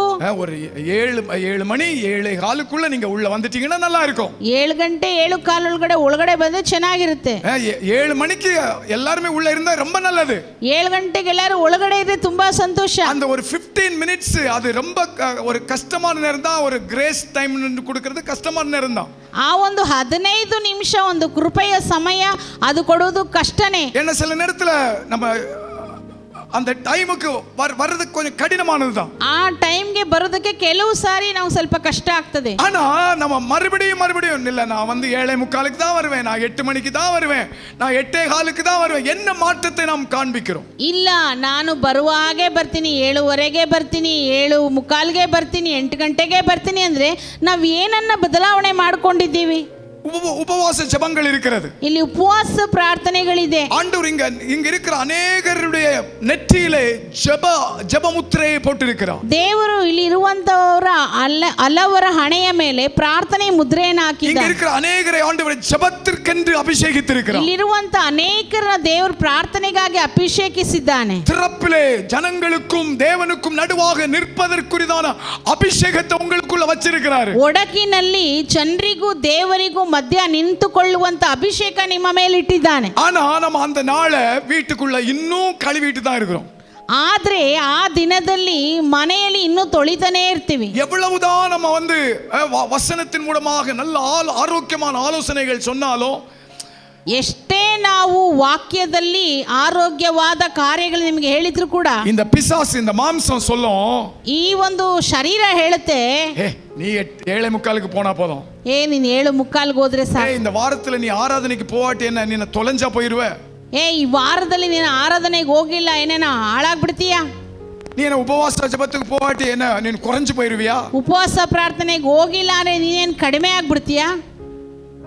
நீ இன்னைக்கு குடும்ப ஜெபம் பண்ணாட்டி என்ன எல்லாம் முழுகி போயிருமா? ಇವತ್ತು ನೀನು ಕುಟುಂಬ ಪ್ರಾರ್ಥನೆ ಮಾಡಿಲ್ಲ ಅಂದ್ರೆ ಎಲ್ಲ ಮುಳುಗಿ ಹೋಗುತ್ತಾ? நீ என்ன பரிசுத்தமா வாழாட்டி எல்லாம் உன்னோட முடிஞ்சு போயிருமா? ನೀನು ಪರಿಶುದ್ಧವಾಗಿ ಜೀವಿಸ್ತಿದ್ರೆ ನಿನ್ನೊಟ್ಟಿಗೆ ಎಲ್ಲ ಹಾಳಾಗ್ಬಿಡುತ್ತಾ? வசனத்தை வாசிக்காட்டி என்ன நீ முன்னேற முடியாதா? ವಾಕ್ಯವನ್ನು ಓದದಿದ್ರೆ ನೀನು ಮುಂದುವರಿಯಲಿಕ್ಕೆ ಆಗಲ್ವಾ? இதெல்லாம் எது சொல்லுது? ಇವೆಲ್ಲ ಯಾವುದನ್ನ ಹೇಳ್ತದೆ? இந்த சரீரம் சொல்லுது. ಈ ಶರೀರ ಹೇಳುತ್ತೆ. இந்த சரீரம் சொல்லுது. ಈ ಶರೀರ ಹೇಳುತ್ತೆ. இந்த சரீரம் சொல்லுது. ಈ ಶರೀರ ಹೇಳುತ್ತೆ. நீ கை தட்டாத. ನೀನ್ ಕೈ ತಟ್ಟಬೇಡ. நீ வாய் திறக்காத. ನೀನ್ ಬಾಯಿ ತೆರಿಬೇಡ. நீ கைய பின்னாடி கட்டிக்கோ. ನಿನ್ ಕೈಯನ್ನ ಹಿಂದೆ ಕಟ್ಕೋ. அப்படி அண்ணா உன் நாக்கு கூட தெரியக்கூடாது, பல்ல இறுக்கமா கடிச்சுக்கோ. ನಿನ್ನ ನಾಲಿಗೆ ಕೂಡ ತಿರುಗಬಾರ್ದು, ಹಲ್ಲನ್ನ ಗಟ್ಟಿಯಾಗಿ ಬಿಗಿಯಾಗಿ ಹಿಡಿದುಕೋ. கொஞ்சம் யோசித்து பாருங்க. ಸ್ವಲ್ಪ ಯೋಚನೆ ಮಾಡಿ ನೋಡಿ. ஆண்டவர் மாற்றங்களை நம்மிடத்தில் எதிர்பார்க்கிறார். ದೇವರು ಬದಲಾವಣೆಗಳನ್ನು ನಮ್ಮ ಬಳಿಯಲ್ಲಿ ಎದುರು ನೋಡ್ತಾರೆ. சபை மாற்றங்களை வெளிப்படுத்த வேண்டும். ದೇವರ ಸಭೆ ಬದಲಾವಣೆಯನ್ನು ತೋರ್ಪಡಿಸಬೇಕು. மாற்றங்கள் உண்டாகணுங்க. ಬದಲಾವಣೆಗಳು ಉಂಟಾಗಬೇಕು. மாற்றங்கள் உண்டாகணும். ಬದಲಾವಣೆಗಳು ಉಂಟಾಗಬೇಕು. எதையோ நினைச்சிட்டு எதையோ பிடிச்சிட்டு நம்ம இறுக்கமா உட்கார்ந்துட்டு இருக்க கூடாது. ಏನೇನೋ ನೆನೆಸ್ಕೊಂಡು ಏನೇನೋ ಹಿಡ್ಕೊಂಡು ನಾವು ಬಿಗಿಯಾಗಿ ಇರಬಾರ್ದು. ஆவியானவருக்கு உங்க வாழ்க்கையை விட்டு கொடுங்க. ಪವಿತ್ರ ಆತ್ಮನಿಗೆ ನಿಮ್ಮ ಜೀವಿತವನ್ನ ಬಿಟ್ಟುಕೊಡಿ. ஆவியானவருக்கு உங்க வாழ்க்கையை விட்டு கொடுத்தால் நீங்கள் பிழைப்பீர்கள். ಪವಿತ್ರ ಆತ್ಮನಿಗೆ ನಿಮ್ಮ ಜೀವಿತವನ್ನು ಬಿಟ್ಟು ಕೊಡುವುದಾರೆ ನೀವು ಬದುಕಿಕೊಳ್ತೀರಾ. ஆவியானுடைய ஆரோக்கியமான சிந்தனைகளுக்கு நம்முடைய வாழ்க்கையை ஒப்பு கொடுத்தால் நாம் வாழுவோம். ಪವಿತ್ರ ಆತ್ಮನ ಆರೋಗ್ಯಕರವಾದ ಚಿಂತನೆಗೆ ನಮ್ಮನ್ನು ಒಪ್ಪಿಸಿ ಕೊಡುವುದಾದ್ರೆ ನಾವು ಬದುಕುತ್ತೇವೆ. நாம் வாழ்க்கை படுவோம். ನಾವು ಆಶೀರ್ವದಿಸಲ್ಪಡ್ತೇವೆ. ஹalleluya. ஹalleluya. கிறிஸ்து இயேசுவில் இந்த சிந்தை அப்படிப்பட்ட சிந்தையாக இருந்தது. ಯೇಸು ಕ್ರಿಸ್ತನಲ್ಲಿದ್ದಂತ ಮನಸ್ಸು ಇಂಥದ್ದಾಗಿರ್ತಿತ್ತು. அவரும் நம்மை போல 100க்கு 100 சரீரமாக தான் இந்த பூமியிலே சஞ்சரித்தார். ಆತನು ಕೂಡ ನಮ್ಮ ಹಾಗೆ 100ಕ್ಕೆ 100ರಷ್ಟು ಶರೀರಧಾರಿಯಾಗಿ ಲೋಕದಲ್ಲಿದ್ದ. ஆனால் தேவ ஆவியானுடைய அந்த நடத்துதலின்படி அவருக்கு வந்த சோதனைகள் எல்லாம் அவர் மேற்கொண்டார். ಆದ್ರೆ ದೇವರ ಆತ್ಮನ ಮೂಲಕ ಆತನಿಗೆ ಬಂದ ಶೋಧನೆಗಳನ್ನೆಲ್ಲ ಆತನು ಜಯಿಸ್ತಾನೆ. ஆதாம் சரீர இச்சையினால விழுந்து போயிட்டான். ಆದಾಮನು ಶರೀರ ಇಚ್ಛೆಯಿಂದ ಬಿದ್ದೋಗ್ಬಿಟ್ಟ. ஏவாள் சரீர இச்சையினால கொஞ்ச நேர சுகத்திற்காக அவங்க என்ன பண்ணிட்டாங்க, ತೋಟದಲ್ಲಿಂದ ತುರತ್ತಪಟ್ಟು ಬಿಟ್ಟ. ಅವ್ವಳು ಒಂದು ಶರೀರ ಇಚ್ಛೆಯ ಪ್ರಕಾರ ನಡೆದು ಸ್ವಂತ ಸ್ವಲ್ಪ ಕ್ಷಣಿಕ ಸುಖಕ್ಕಾಗಿ ತೋಟದಿಂದನೇ ಹೊರಗಡೆ ಹಾಕಲ್ಪಟ್ಟಳು. ಆಂಡವರು ಇದ சொல்லிருக்காரன்னு கொஞ்சம் சிந்தித்து பார்த்திருந்தா, ದೇವರು ಇದನ್ನು ಹೇಳಿದಾರಲ್ಲ ಅಂತ ಸ್ವಲ್ಪ ಯೋಚನೆ ಮಾಡಿದಿದ್ರೆ வாழ்க்கை எவ்வளவு அழகாக இருந்திருக்கும். ಅವ್ರ ಜೀವಿತ ಎಷ್ಟು ಸುಂದರವಾಗಿತ್ತಲ್ವಾ. துரத்தப்பட்டார்கள், ಅವರು ಓಡಿಸಲ್ಪಟ್ರು. அந்த நல்ல வாழ்க்கையிலே தேவனுடைய சாபம் அவர்கள் சிரசின் மேல் தங்கினது. ಅವರ ಒಳ್ಳೆಯ ಜೀವಿತ ದೇವರ ಶಾಪ ಅವರ ತಲೆ ಮೇಲೆ ಬಂತು. ஆனால் உலக ரட்சகர் ஆண்டவராகிய இயேசு கிறிஸ்துவினுடைய வாழ்க்கையிலும் சோதனைகள் வந்தது. ಆದ್ರೆ ಲೋಕ ರಕ್ಷಕನಾದ ಯೇಸು ಕ್ರಿಸ್ತನ ಜೀವಿತದಲ್ಲೂ ಕೂಡ ಶೋಧನೆಗಳು ಬಂತು. பிசாசு சொன்னான், என்னை பணிந்துகொள் என்று சொன்னான். ಸೈತಾನನು ಹೇಳ್ತಾನೆ ನನಗೆ ಅಡ್ಡ ಬೀಳಬೇಕು ಅಂತ. ஆனால் ಯೇಸು ಅಪ್ಪಾಲೆ ಪೋ ಸಾತಾನೆ என்று சொன்னார். ಆದ್ರೆ ಯೇಸು ಸ್ವಾಮಿ ಏನು ಹೇಳಿದ್ರು, ಸೈತಾನನೇ ನನ್ನನ್ನು ಬಿಟ್ಟು ತೊಲಗಿ ಹೋಗು. அப்போ சில நேரத்துல ಹಾಗಾದ್ರೆ ಕೆಲವು ಸಮಯಗಳಲ್ಲಿ டானியல் மென்ஸ் பிரேயர், தெபோரா பிரேயர் அப்படின்னு சொல்லி வரும்போது, ದಾನಿಯೇಲ್ ಪುರುಷರ ಪ್ರಾರ್ಥನೆ, ದೆಬೋರಾ ಸ್ತ್ರೀಯರ ಪ್ರಾರ್ಥನೆ ಅಂತ ಬರುವಾಗ ಅದೆಲ್ಲ நீங்க எதுக்கு நம்ம எல்லாம் போய் கலந்துக்கணும்? ಅದೆಲ್ಲ ಯಾಕೆ ನಾವು ಹೋಗಿ ಭಾಗವಹಿಸಬೇಕು? அப்பாலே போ சாத்தானேன்னு சொல்லணும். ಆ ತೊಲಗಿ ಹೋಗು ಸೈತಾನನೇ ಅಂತ ಹೇಳ್ಬೇಕು. சொல்லிட்டு ಹೇಳ್ಬಿಟ್ಟು ஜெபத்துல வந்து உட்காரணும். ಪ್ರಾರ್ಥನೆಯಲ್ಲಿ ಬಂದು ಕುತ್ಕೋಬೇಕು. பிழைப்போம், ನಾವು ಬದುಕಿಕೊಳ್ತೇವೆ, நாம் பிழைப்போம். ನಾವು ಬದುಕಿಕೊಳ್ತೇವೆ. இல்ல மாம்சத்தின் இச்சைகளுக்கு நாம் இடம் கொடுத்து நாம் இருந்தோம் என்று சொன்னால், ಇಲ್ಲ ಶರೀರದ ಇಚ್ಛೆಗಳಿಗೆ ಸ್ಥಳ ಕೊಡುವುದಾದ್ರೆ ரோமர் 8:13 முதல் பகுதி, ರೋಮ 8:13 ಮೊದಲನೇ ಭಾಗ. அதனால கிறிஸ்துவில் இருந்த சிந்தனை நமக்கு இருக்கட்டும். ಆದ್ರೆ ಕ್ರಿಸ್ತನಲ್ಲಿರುವಂತ ಚಿಂತನೆ ನಮ್ಮಲ್ಲಿ ಇರಬೇಕು. ஆரோக்கியமான சிறந்த சிந்தனைகள், ಆರೋಗ್ಯವಾದ ಉತ್ತಮವಾದ ಚಿಂತನೆ. ஏன்னா அவர்தான் நம்முடைய குரு. ಯಾಕಂದ್ರೆ ಆತನೇ ನಮ್ಮ ಗುರು. அவரை தான் நம்ம பின்பற்றுகிறோம். ಆತನೇ ನಾವು ಹಿಂಬಾಲಿಸ್ತಾ அவர்தான் ಇದ್ದೀವಿ. நமக்கு மாதிரி. ಆತನೇ ನಮಗೆ ಮಾದರಿ. அவர் ஒருவர் தான் நித்திய ஜீவனுக்கு வழி. ಆತನೊಬ್ಬನೇ ನಿತ್ಯ ಜೀವಕ್ಕೆ ಮಾರ್ಗ. ஹalleluya, ஹalleluya. அவரை அல்லாமல் நாம் நித்திய ஜீவனை அடைய முடியாது. ಆತನಿಲ್ಲದೆ ನಾವು ನಿತ್ಯ ಜೀವವನ್ನು ಪಡೆಯುವುದಕ್ಕೆ ಸಾಧ್ಯ ಇಲ್ಲ. சபையே கிறிஸ்து இயேசுவில் இருந்த சிந்தனை நம் ஒவ்வொருவருக்கும் வேண்டும். ಆದುದರಿಂದ ಸಭೆಯೇ ಕ್ರಿಸ್ತ ಯೇಸುವಿನಂತ ಮನಸ್ಸು ನಮ್ಮ ಪ್ರತಿಯೊಬ್ಬರಿಗೂ ಇರಬೇಕು. கிறிஸ்து இயேசுவில் இந்த சிந்தனை எப்படிப்பட்ட சிந்தனை? ಕ್ರಿಸ್ತ ಯೇಸುವಿನಂತ ಮನಸ್ಸು ಎಂತ ಒಂದು ಮನಸ್ಸು, தாழ்மையின் சிந்தனை. ಒಂದು ದೀನತೆಯ ಮನಸ್ಸು. பிலிப்பியர் 2:8. ಫಿಲಿಪ್ಪ 2:8 தாழ்மையின் ಒಂದು சிந்தனை. ದೀನತೆಯ ಮನಸ್ಸು. யோவான் 21:17. ಯೋಹಾನ 21:17 அன்பின் சிந்தனை. ಪ್ರೀತಿಯ ಒಂದು ಚಿಂತನೆ, அன்பின் சிந்தனை. ಪ್ರೀತಿಯ ಒಂದು ಚಿಂತನೆ. மத்தேயு 9:36. ಮತ್ತಾಯ 9:36 மத்தேயு 9:36. ಮತ್ತಾಯ 9:36 இரக்கத்தின் சிந்தனை. ಕರುಣೆಯ ಚಿಂತನೆ, இரக்கத்தின் சிந்தனை. ಕರುಣೆಯ ಚಿಂತನೆ. அப்போஸ்தலர் 1:3. ಅಪೊಸ್ತಲ ಕೃತ್ಯ 1:3 அப்போஸ்தலர் 1:3. ಅಪೊಸ್ತಲ 1:3 பரலோக ராஜ்யத்தின் சிந்தனை. ಪರಲೋಕ ರಾಜ್ಯದ ಚಿಂತನೆ, பரலோக ராஜ்யத்தின் சிந்தனை. ಪರಲೋಕ ರಾಜ್ಯದ ಚಿಂತನೆ. உங்க பொக்கிஷம் எங்கேயோ அங்கதான் உங்க இருதயம் இருக்கும். ನಿಮ್ಮ ಬೊಕ್ಕಶ ಎಲ್ಲಿಯೋ, ನಿಮ್ಮ ಗಂಟು ಎಲ್ಲಿದೆಯೋ ಅಲ್ಲೇ ನಿಮ್ಮ ಮನಸ್ಸು ಇರ್ತದೆ. நம்முடைய பொக்கிஷம் பரலோகத்துல இருந்துச்சுன்னா ನಮ್ಮ ಗಂಟು ಪರಲೋಕದಲ್ಲಿರುವುದಾದರೆ நம்முடைய சிந்தனை எல்லாம் பரலோகத்தை குறித்த சிந்தனையா தான் இருக்கும். ನಮ್ಮ ಚಿಂತನೆ ಎಲ್ಲ ಪರಲೋಕಕ್ಕೆ ಸಂಬಂಧಪಟ್ಟ ಚಿಂತನೆಯಾಗಿರ್ತದೆ. ஹalleluya. ಹಾಲೆಲೂಯಾ. ஆத்ம ஆதாயத்தை பண்ணி பரலோகத்துல பொக்கிஷத்தை சேருங்க. ಆತ್ಮ ಆದಾಯ ಮಾಡಿ ಪರಲೋಕದಲ್ಲಿ ಬೊಕ್ಕಶವನ್ನು ನೀವು ಸೇರಿಸ್ರಿ. இரக்க குணமுள்ளவர்களாக இருந்து பரலோகத்துல பொக்கிஷத்தை சேருங்க. ಕರುಣೆಯ ಗುಣವುಳ್ಳವರಾಗಿದ್ದು ಪರಲೋಕದ ಬೊಕ್ಕಶದಲ್ಲಿ ಹೋಗಿ ಸೇರ್ರಿ. ஜெபம் கண்ணீரோடு ஜெபித்து பரலோகத்துல பொக்கிஷத்தை சேருங்க. ಕಣ್ಣೀರಿನಿಂದ ಪ್ರಾರ್ಥನೆ ಮಾಡಿ ಮಾಡಿ ಪರಲೋಕ ಬೊಕ್ಕಶದೊಳಗೆ ಸೇರಿರಿ. கண்ணீரோடு என்ன காரியத்துக்காக ஜெபம் பண்ணணும்? ಕಣ್ಣೀರಿನಿಂದ ಯಾವ ಕಾರ್ಯಕ್ಕಾಗಿ ಪ್ರಾರ್ಥನೆ என் ಮಾಡ್ತೀವಿ? வீட்டுக்காரருக்கு ப்ரமோஷன் கிடைக்கட்டும், ನಮ್ಮ ಗಂಡನಿಗೆ ಪ್ರಮೋಷನ್ ಸಿಗಬೇಕು, என் பிள்ளைக்கு நல்ல படிப்பு கிடைக்கட்டும், ನನ್ನ ಮಕ್ಕಳಿಗೆ ಒಳ್ಳೆ ವಿದ್ಯಾಭ್ಯಾಸ ಸಿಗಬೇಕು. இப்படி இன்னும் சரீரத்துக்கு சம்பந்தப்பட்ட காரியங்களுக்காகவே கண்ணீர் விட்டுட்டே இருக்காதுங்க.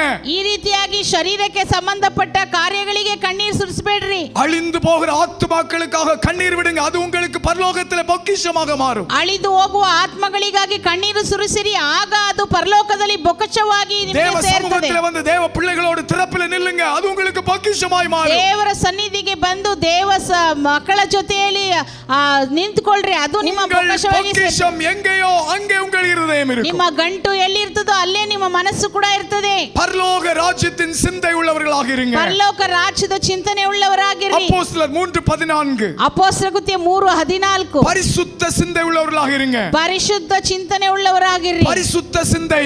ಪರಿಶುದ್ಧ ಚಿಂತೆ. பரிசுத்தத்தை பாதிக்கிற நிறைய காரியங்கள் வரும். ಪರಿಶುದ್ಧತೆಯನ್ನು ಬಾಧಿಸುವಂತ ಅನೇಕ ಕಾರ್ಯಗಳು ಬರುತ್ತೆ. ஆனா அதை எதிர்த்து நில்லுங்க. ಅದನ್ನ ನೀವು ವಿರೋಧಿಸಿ ನಿಲ್ಲಬೇಕು. எதிர்த்து நில்லுங்க. ಅದನ್ನ ವಿರೋಧಿಸಿ ನಿಲ್ಲಬೇಕು. பரிசுத்தத்தை காத்துக்கொள்ளுங்க. ಪರಿಶುದ್ಧತೆಯನ್ನು ಕಾಪಾಡಿಕೊಳ್ಳ್ರಿ. எபிரேயர் 3:2. ಇಬ್ರಿಯ 3:2. எபிரேயர் 3:2. ಇಬ್ರಿಯರಿಗೆ 3:2. உண்மையுள்ள சிந்தனை. ಯಥಾರ್ಥವಾದ ಒಂದು ಚಿಂತನೆ. உண்மையுள்ள சிந்தனை. ಯಥಾರ್ಥವಾದ ಒಂದು ಚಿಂತನೆ. எப்பவுமே உண்மையான உண்மையை காத்துக்கொள்ளுங்க. ಯಾವಾಗಲೂ ನಂಬಿಗಸ್ತಿಕೆಯನ್ನು ಕಾಪಾಡಿಕೊಳ್ಳಬೇಕು. உண்மை உள்ளவன் பரிபூர்ண ஆசீர்வாதத்தை பெறுவான். ನಂಬಿಗಸ್ತನು ಪೂರ್ಣ ಆಶೀರ್ವಾದ ಪಡೆಯುತ್ತಾನೆ. உண்மையுள்ள சிந்தை இருக்கணும். ಈಗ ನಮಗೆ ನಂಬಿಗಸ್ತಿಕೆ ಆದ ಚಿಂತನೆ ಇರಬೇಕು. பொய் சிந்தை இருக்க கூடாது. ಸುಳ್ಳಾದ ಚಿಂತನೆ ಇರಬಾರದು. பொய் சிந்தை இருக்க கூடாது. ಸುಳ್ಳಾದ ಚಿಂತನೆ ಇರಬಾರದು. நிறைய பேர் வீட்டுக்குள்ள இருப்பாங்க. ಅನೇಕರು ಮನೆಯಲ್ಲಿ ಇರ್ತಾರೆ. யாரோ ஒருத்தர் ஃபோன் பண்ணுவாங்க. ಯಾರೋ ಒಬ್ರು ಫೋನ್ ಮಾಡ್ತಾರೆ. எங்க இருக்கிறீங்க? ಎಲ್ಲಿದ್ದೀರಾ? எங்க இருக்கிறீங்க? ಎಲ್ಲಿದ್ದೀಯಾ? ஐயೋ நான் அங்க இருக்கிறேன். ಅಯ್ಯೋ ನಾನು ಅಲ್ಲಿದ್ದೇನೆ. அங்க இருக்கிறேன். ನಾನು ಅಲ್ಲಿದ್ದೇನೆ. எங்க இருக்கிற? ಎಲ್ಲಿದ್ದೀಯಾ? அங்க இருக்கிறேன். ಅಲ್ಲಿದ್ದೇನೆ. உண்மை சிந்தனை இருக்கணும். ನಿಜವಾದ ನಂಬಿಕೆಯಾದ ಚಿಂತನೆ ಇರಬೇಕು. பொய் புழுகிற சிந்தனையை தூக்கி போட்டுறணும். ಸುಳ್ಳಿನ ಚಿಂತೆಗಳನ್ನು ತೆಗೆದುಹಾಕಬೇಕು. அப்புறம் வந்து பாருங்க கொலோசியர் 3:6. ಆಮೇಲೆ ಕೊಲೆಸದವರಿಗೆ 3:6. கொலோசியர் 3:6. ಕೊಲೆಸಿಯ 3:6. நீதியின் சிந்தனை இருக்கணும். ನೀತಿಯ ಚಿಂತನೆ ಇರಬೇಕು. நீதிமான் பிழைப்பான். ನೀತಿವಂತನು ಬದುಕುತ್ತಾನೆ. நீதியின் சிந்தனை இருக்கணும். ಅದರ ನೀತಿಯ ಚಿಂತನೆ ಇರಬೇಕು. பிலிப்பியர் 2:8. ಫಿಲಿಪ್ಪ 2:8. பிலிப்பியர் 2:8. ಫಿಲಿಪ್ಪ 2:8. அர்ப்பணிப்பின் சிந்தனை இருக்கணும். ಸಮರ್ಪಣೆಯ ಚಿಂತನೆ ಇರಬೇಕು. பரலோக தேவனுக்காக எதை செய்வதற்கும் ஒரு அர்ப்பணிப்பு. ಪರಲೋಕ ದೇವರಿಗೆ ಏನನ್ನು ಮಾಡುವುದಕ್ಕೂ ಒಂದು ಸಮರ್ಪಣೆ ಇರಬೇಕು. எப்படிப்பட்ட சூழ்நிலைகள் இருந்தாலும் பரலோக தேவனுக்காக எதையாவது நான் செய்வேன். ಎಂತ ಎಂತ ಪರಿಸ್ಥಿತಿ ಇದ್ರೂ ಕೂಡ ಪರಲೋಕ ದೇವರಿಗೋಸ್ಕರ ನಾನು ಇದನ್ನ ಮಾಡ್ತೇನೆ. பரலோக ராஜ்யத்திற்காக எதையாவது நான் செய்ய வேண்டும். ಪರಲೋಕ ರಾಜ್ಯಕ್ಕೋಸ್ಕರ ನಾನು ಏನಾದ್ರೂ ಮಾಡ್ತೇನೆ. எதையாவது செய்ய வேண்டும். ಯಾವ್ದಾದ್ರೂ ನಾನು ಮಾಡ್ಬೇಕು. என் தேவனுக்காக எதையாவது செய்ய வேண்டும். ನಾನು ದೇವರಿಗೋಸ್ಕರ ಏನಾದ್ರೂ ಮಾಡ್ಬೇಕು. என் கர்த்தருக்காக எதையாவது செய்ய ನನ್ನ வேண்டும். ಕರ್ತನಿಗಾಗಿ ನಾನು ಏನಾದ್ರೂ ಮಾಡ್ಬೇಕು. என் வாழ்க்கையின் மூலமாக, ನನ್ನ ಜೀವಿತದ ಮೂಲಕ, என்னுடைய வாழ்க்கையின் பலத்தின் ನನ್ನ மூலமாக, ಜೀವಿತದ ಬಲದ ಮೂಲಕ, என் ஆண்டவர் எனக்கு கொடுத்திருக்கிற சம்பாத்தியத்தின் மூலமாக, ನನ್ನ ದೇವರು ನನಗೆ ಕೊಟ್ಟಿರುವಂತ ಸಂಪಾದನೆಯ என் ஆண்டவர் ಮುಖಾಂತರ, எனக்கு கொடுத்திருக்கிற திறமையின் மூலமாக, ನನ್ನ ದೇವರು ನನಗೆ ಕೊಟ್ಟಿರುವಂತ ಸಾಮರ್ಥ್ಯದ ಮೂಲಕ, என் ஆண்டவர் எனக்கு கொடுத்திருக்கிற வசதி வாய்ப்புகளின் ನನ್ನ மூலமாக, ದೇವರು ನನಗೆ ಕೊಟ್ಟಿರುವಂತ ಸೌಕರ್ಯ ವಸತಿಗಳ ಮೂಲಕ எதையாவது ஒன்றை நான் செய்ய வேண்டும் என்கிற ஒரு அர்ப்பணிப்பின் சிந்தை, ಏನಾದ್ರೂ ಒಂದನ್ನು ಮಾಡಬೇಕು ಎನ್ನುವಂತ ಸಮರ್ಪಣೆಯ ಚಿಂತನೆ. யோவான் 17:21, ಯೋಹಾನ 17:21, யோவான் 17:21, ಯೋಹಾನ 17:21, ஐக்கியத்தின் சிந்தனை, ಐಕ್ಯತೆಯ ಚಿಂತನೆ, ஐக்கியத்தின் சிந்தனை. ಐಕ್ಯತೆಯ ಚಿಂತನೆ. பெர்ல் ஐசிஆர்எம் சர்ச் ಅದ ಬೆರಿಲ್ ಐಸಿಆರ್ಎಂ ಸಭೆ எப்பவுமே நம்ம ஐக்கியத்தை விரும்பணும். ಯಾವಾಗಲೂ ನಾವು ಐಕ್ಯತೆಯನ್ನು ಬಯಸಬೇಕು. பிரதர் ஐக்கியத்தை விரும்புங்க, ಸಹೋದರರೇ ಐಕ್ಯತೆಯನ್ನು ಬಯಸಿರಿ, சிஸ்டர் ஐக்கியத்தை விரும்புங்க, ಸಹೋದರಿಯರೇ ಐಕ್ಯತೆಯನ್ನು ಬಯಸಿರಿ. ஐக்கியத்தை விட்டு தூரமா இருக்காதுங்க. ಐಕ್ಯತೆಯನ್ನು ಬಿಟ್ಟು ದೂರವಾಗಿರಬೇಡಿ. இயேசு ஜெபம் பண்றாரு, ಯೇಸು ಪ್ರಾರ್ಥನೆ ಮಾಡ್ತಾ ಇದ್ದಾನೆ, நாம் ஒன்றாய் இருப்பதை போல இவர்களும் ஒன்றாய் இருக்க. ನಾನು ಒಂದಾಗಿರುವ ಪ್ರಕಾರ ಇವರುಗಳು ಒಂದಾಗಿರಲಿ. எவ்வளவு ஒரு நல்ல சிந்தை இல்லையா? ಎಷ್ಟು ಒಳ್ಳೆ ಚಿಂತನೆ ಅಲ್ವಾ? எவ்வளவு ஒரு நல்ல சிந்தை இல்லையா? ಎಷ್ಟು ಒಳ್ಳೆ ಚಿಂತನೆ ಅಲ್ವಾ? குடும்பமா ஒண்ணா இருங்க, ಕುಟುಂಬವಾಗಿ ಒಂದಾಗಿರ್ರಿ. அப்பா பிள்ளைங்க மனைவி என்று சொல்லி எல்லாம் ஒன்றாய் இருக்க விரும்புங்க. ಅಪ್ಪ ಅಮ್ಮ ಮಕ್ಕಳು ಈ ರೀತಿಯಾಗಿ ಎಲ್ಲರೂ ಒಗ್ಗಟ್ಟಾಗಿರ್ರಿ. சின்ன சின்ன காரியங்களுக்காக பிச்சுக்காதுங்க. ಚಿಕ್ಕ ಚಿಕ್ಕ ಕಾರ್ಯಗಳಿಗೋಸ್ಕರ ನೀವು ಕಿತ್ತುಕೊಳ್ಬೇಡ್ರಿ. ஒரு மனதை ஐக்கியத்தை காத்துக்கொள்ளுங்க. ಒಂದು ಮನಸ್ಸನ್ನ ಐಕ್ಯತೆಯನ್ನು ಕಾಪಾಡಿಕೊಳ್ಳ್ರಿ. அந்த சிந்தை உங்களுக்குள்ள எப்பவும் இருக்கட்டும். ಆ ಒಂದು ಯೋಚನೆ ಯಾವಾಗಲೂ ನಿಮ್ಮಲ್ಲಿ ಇರಲಿ. ஹalleluya, ஹalleluya. கூடுமான அளவு சபையில் இருக்கக்கூடியதான எல்லா ஊழியங்களிலும் ஐக்கியப்பட்டு நிற்க விரும்புங்க. அந்த சிந்தனை உங்களுக்குள்ள வரட்டும். ಸಾಧ್ಯವಾದಷ್ಟು ಮಟ್ಟಿಗೆ ಸಭೆಯಲ್ಲಿ ನಡೆಯುವ ಎಲ್ಲ ಸೇವೆಗಳಲ್ಲಿ ಐಕ್ಯವಾಗಿ ನಿಂತುಕೊಳ್ಳ್ರಿ. நான் தேவனுடைய ராஜ்யத்திற்காக நிற்கிறேன், ನಾನು ದೇವರ ರಾಜ್ಯಕ್ಕಾಗಿ ನಿಂತುಕೊಳ್ತೇನೆ, அவருடைய நீதிக்காக பிழைக்கிறேன். ಆತನ ನೀತಿಗಾಗಿ ನಾನು ಬದುಕುತ್ತೇನೆ. அதுதான் கிறிஸ்துவின் சிந்தை. ಅದೇ ಕ್ರಿಸ್ತನ ಮನಸ್ಸು. தேவ சமூகத்தில் எழும்பி நிற்கலாம். ನಾವು ದೇವರ ಸಾನ್ನಿಧ್ಯದಲ್ಲಿ ಎದ್ದು ನಿಂತುಕೊಳ್ಳೋಣ. நம்ம ஆண்டவருடைய கரங்களில் ஒப்பு கொடுக்கலாம். ನಮ್ಮನ್ನು ದೇವರ ಕೈಗಳಲ್ಲಿ ಒಪ್ಪಿಸಿಕೊಡೋಣ. ஹalleluya, ஹalleluya, ஹalleluya, ஹalleluya. சரீர சிந்தனைகளை, சரீர சிந்தையை எடுத்து போடுறீங்க. ಶರೀರ ಭಾವದವುಗಳನ್ನು ತೆಗೆದಾಕ್ಬಿಟ್ರಿ. சரீரத்தினால் உண்டாகிற ஆசைகள், ಶರೀರದಿಂದ ಉಂಟಾಗುವ ಆಸೆಗಳು, ಇಚ್ಛೆಗಳು ಅದು ಕ್ರಿಸ್ತುவை விட்டு நம்மை பிரிக்கும். ಅದು ಕ್ರಿಸ್ತನನ್ನು ಬಿಟ್ಟು ನಮ್ಮನ್ನು ದೂರ ಮಾಡ್ತದೆ. ಅದು ಕ್ರಿಸ್ತುவோடு நெருங்கி வாழ்வதற்கு நம்மை விடாது.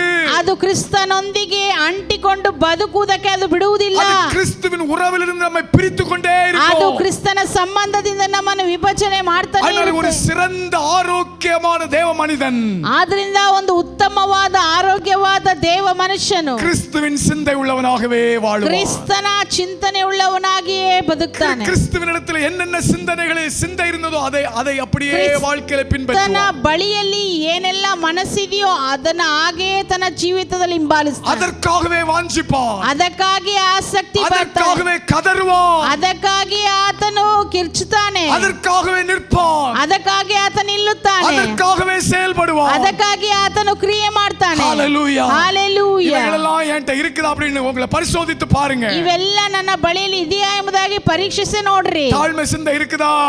ದೀನತೆಯ ಮನಸ್ಸಿದೆಯಾ? அன்பின் சிந்தை இருக்குதா? ಪ್ರೀತಿಯ ಮನಸ್ಸಿದೆಯಾ? இரக்கத்தின் சிந்தை இருக்குதா? ಕರುಣೆಯ ಮನಸ್ಸಿದೆಯಾ? பரலோகத்தின் சிந்தை இருக்குதா? ಪರಲೋಕ ಮನಸ್ಸಿದೆಯಾ? பரிசுத்த சிந்தை இருக்குதா? ಪರಿಶುದ್ಧ ಮನಸ್ಸಿದೆಯಾ? உண்மை உள்ள சிந்தை இருக்குதா? ನಂಬಿಗಸ್ತಿಕೆ ಮನಸ್ಸಿದೆಯಾ? நீதியின் சிந்தை இருக்குதா? ನೀತಿಯ ಮನಸ್ಸಿದೆಯಾ? அர்ப்பணிப்பின் சிந்தை இருக்குதா? ಸಮರ್ಪಣೆಯ ಮನಸ್ಸಿದೆಯಾ? ஐக்கியத்தின் சிந்தை இருக்குதா? ಐಕ್ಯತೆಯ ಮನಸ್ಸಿದೆಯಾ? ஒருவேளை இதெல்லாம் உங்கள்கிட்ட இருக்குது, அதெல்லாம் குறைவா இருக்குது அப்படின்னா, ಒಂದು ವೇಳೆ ಇವೆಲ್ಲ ನನ್ನ ಬಳಿಯಲ್ಲಿ ಇದೆ ಆದ್ರೆ ಅದೆಲ್ಲ ಕಡಿಮೆ ಆಗಿದೆ ಅಂತ ಹೇಳುದಾದ್ರೆ, ஆண்டவரே இதுல நான் வளருவதற்கு என்ன ஒப்பு கொடுக்கிறேன். ದೇವರೇ ಇದರಲ್ಲಿ ನಾನು ಬೆಳೆಯುವುದಕ್ಕೆ ನಾನು ಒಪ್ಪಿಸಿಕೊಡ್ತೇನೆ. இதெல்லாம் வளர்றதுக்கு என்ன ஒப்பு கொடுக்கிறேன். ಇದನ್ನೆಲ್ಲ ಬೆಳೆಯುವುದಕ್ಕೆ ನಾನು ಒಪ್ಪಿಸಿಕೊಡ್ತೇನೆ. இதுலெல்லாமோ வளர்றதுக்கு நீங்க பகலிரவு ஓடிக்கிட்டே இருக்கிறீங்க. ಇದೆಲ್ಲ ಬೆಳೆಯುವುದು இதுல அப்படின்னா வேற எதுலெல்லாமோ வளர்றதுக்கு பகலிரவுன்னு ஓடிக்கிட்டே இருக்கிறீங்க. ಬೇರೆ ಯಾವುದ್ರಲ್ಲೆಲ್ಲ ಬೆಳೆಯುವುದಕ್ಕೆ ಹಗಲು ರಾತ್ರಿ ಅಂತ ಓಡ್ತಾನೆ ಇದ್ದೀರಾ? மனசுல சமாதானம் இல்ல, ಮನ್ಸಲ್ಲಿ ಸಮಾಧಾನ ಇಲ್ಲ, படுத்தா தூக்கமே வர மாட்டேங்குது, ಮಲಗಿದ್ರೆ ನಿದ್ದೆನೇ ಬರಲ್ಲ, என்னென்னமோ கனவு வருது, ಏನೇನೋ ಕನ್ಸುಗಳು ಬರುತ್ತೆ, எவ்வளவுதான் சம்பாதிச்சு பாக்கெட்ல வச்சாலும் நிம்மதியே இல்ல, ಎಷ್ಟೇ ಸಂಪಾದನೆ ಮಾಡಿ ಜೇಬಿನಲ್ಲಿ ಇಟ್ರು ನೆಮ್ಮದಿನೇ ಇಲ್ಲ, ஒரே போராட்டம், ಒಂದೇ ಹೋರಾಟ, ஒரே போராட்டம், ಒಂದೇ ಹೋರಾಟ, ஒன்று விட்டா இன்னொரு போராட்டம், ಒಂದು ಬಿಟ್ರೆ ಇನ್ನೊಂದು ಹೋರಾಟ, இன்னொரு போராட்டம், அது முடியும் போகுது இன்னொரு போராட்டம், ಇನ್ನೊಂದು ಮುಗಿಯುವಾಗ ಅದಕ್ಕೆ ಇನ್ನೊಂದು ಹೋರಾಟ.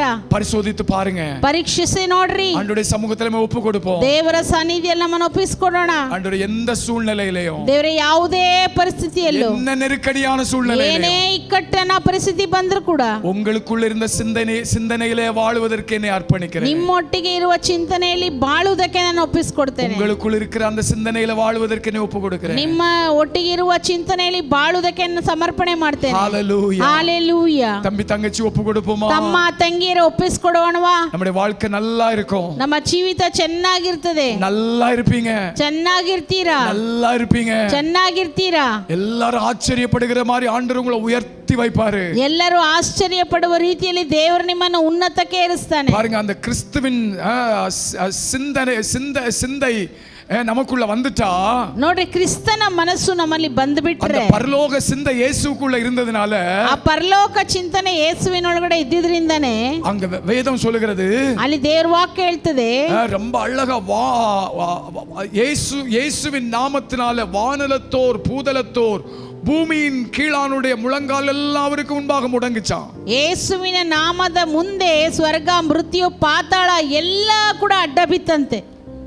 அப்புறம் 11வது வசனத்துல எல்லா நாவுகளும் இயேசுவே தேவன் என்று சொல்லி அறிக்கை பண்ணிச்சான். ನಂತರದ ವಚನ ಹೇಳ್ತದೆ, ಎಲ್ಲಾ ನಾಲಿಗೆಗಳು ಯೇಸುವೇ ದೇವರೆಂಬುದಾಗಿ ಅರಿಕೆ ಮಾಡ್ತಾರೆ. எல்லா நாமத்திற்கும் மேலான நாமத்தை கர்த்தர் அவருக்கு கொடுத்தாராம். ಎಲ್ಲ ನಾಮಕ್ಕಿಂತ ಅತ್ಯುನ್ನತ ನಾಮವಾಗಿ ಕರ್ತನ ಅವರಿಗೆ ಕೊಟ್ಟನು. 9வது வசனம் சொல்லுகிறது, 9ನೇ ವಾಕ್ಯ ಹೇಳ್ತದೆ, ஆதலால் தேவன் எல்லாவற்றிற்கும் மேலாக அவரை உயர்த்தி, ಆದುದರಿಂದ ದೇವರು ಎಲ್ಲವುಗಳಿಂದ ಮೇಲಾಗಿ ಆತನ ಉನ್ನತಕ್ಕೇರಿಸಿ. கிறிஸ்துவின் சிந்தை உங்களுக்குள்ள வந்துச்சுன்னா எல்லாவற்றுக்கும் மேல ஆண்டவர் உங்களை உயர்த்துவார். ಆ ಯೇಸುವಿನ ಮನಸ್ಸು ನಿಮ್ಮಲ್ಲಿ ಬಂದ್ಬಿಟ್ರೆ ದೇವರು ಎಲ್ಲದಕ್ಕಿಂತ ನಿಮ್ಮನ್ನು ಅತ್ಯುನ್ನತ ಸ್ಥಾನಕ್ಕೆ எல்லாவற்றும் உங்க வாழ்க்கை உயர்த்தப்படும். ಎಲ್ಲದರಲ್ಲೂ ನಿಮ್ಮ ಜೀವಿತ ಮೇಲಕ್ಕೆ ಎತ್ತಲ್ಪಡ್ತದೆ. உங்க எதிர்காலம் சிறப்பாக உயர்த்தப்படும். ನಿಮ್ಮ ಭವಿಷ್ಯತ್ ಕಾಲ ಬಹಳ ಸುಂದರವಾಗಿರ್ತದೆ. உங்க சம்பாதனை உங்க சம்பாத்தியம் பெருகும். ನಿಮ್ಮ ಸಂಪಾದನೆ ಹೆಚ್ಚಾಗ್ತದೆ. உங்களுடைய ஆரோக்கியம் அற்புதமா இருக்கும். ನಿಮ್ಮ ಆರೋಗ್ಯ ಅದ್ಭುತವಾಗಿರ್ತದೆ. உங்களுடைய ஆவிக்குரிய வாழ்க்கை ஆரோக்கியமா இருக்கும். ನಿಮ್ಮ ಆತ್ಮಿಕ ಜೀವಿತ ಆರೋಗ್ಯವಾಗಿರುತ್ತೆ. அதனால மாம்சத்துக்கு இடம் கொடுக்காதீங்க. ಅಂದ ಶರೀರಕ್ಕೆ ಅಧಿಕವಾಗಿ ಸ್ಥಳ ಕೊಡಬೇಡಿ. ஆவியின் சிந்தைக்கு இடம் கொடுங்க. ಆತ್ಮನ ಒಂದು ಮನಸ್ಸು, ಆತ್ಮನ ಮೇಲೆ ಮನಸ್ಸಿಡ್ರಿ. ஆண்டவரே எங்களை ಒಪ್ಪು கொடுக்கிறோம்னு சொல்லு. ದೇವರೇ ನಾನು ಒಪ್ಪಿಸಿಕೊಡ್ತೇನೆ ಎಂಬುದಾಗಿ ஒவ்வொருடைய நாவுகளும் ஆண்டவரே என்னை ஒப்பு கொடுக்கிறேன்னு சொல்லுங்க. ಪ್ರತಿಯೊಬ್ಬರ ನಾಲಿಗೆಗಳು ಹೇಳಲಿ, ದೇವರೇ ನಾನು ಒಪ್ಪಿಸಿಕೊಡ್ತೇನೆ ಎಂಬುದಾಗಿ. பிசாசின் சிந்தை எனக்கு வேண்டாம். ಸೈತಾನನ ಯೋಚನೆ ನನಗೆ ಬೇಡಪ್ಪ. உங்க சிந்தையினால் என்னை நிரப்பி விடுங்க. ದೇವರೇ ನಿಮ್ಮ ಯೋಚನೆಯಿಂದ ನಾನು ತುಂಬಿಸ್ರಿ. உம்முடைய சிந்தையினால் என்னை நிரப்பி விடுங்க. ಅಪ್ಪ ನಿಮ್ಮ ಯೋಚನೆಯಿಂದ ನಾನು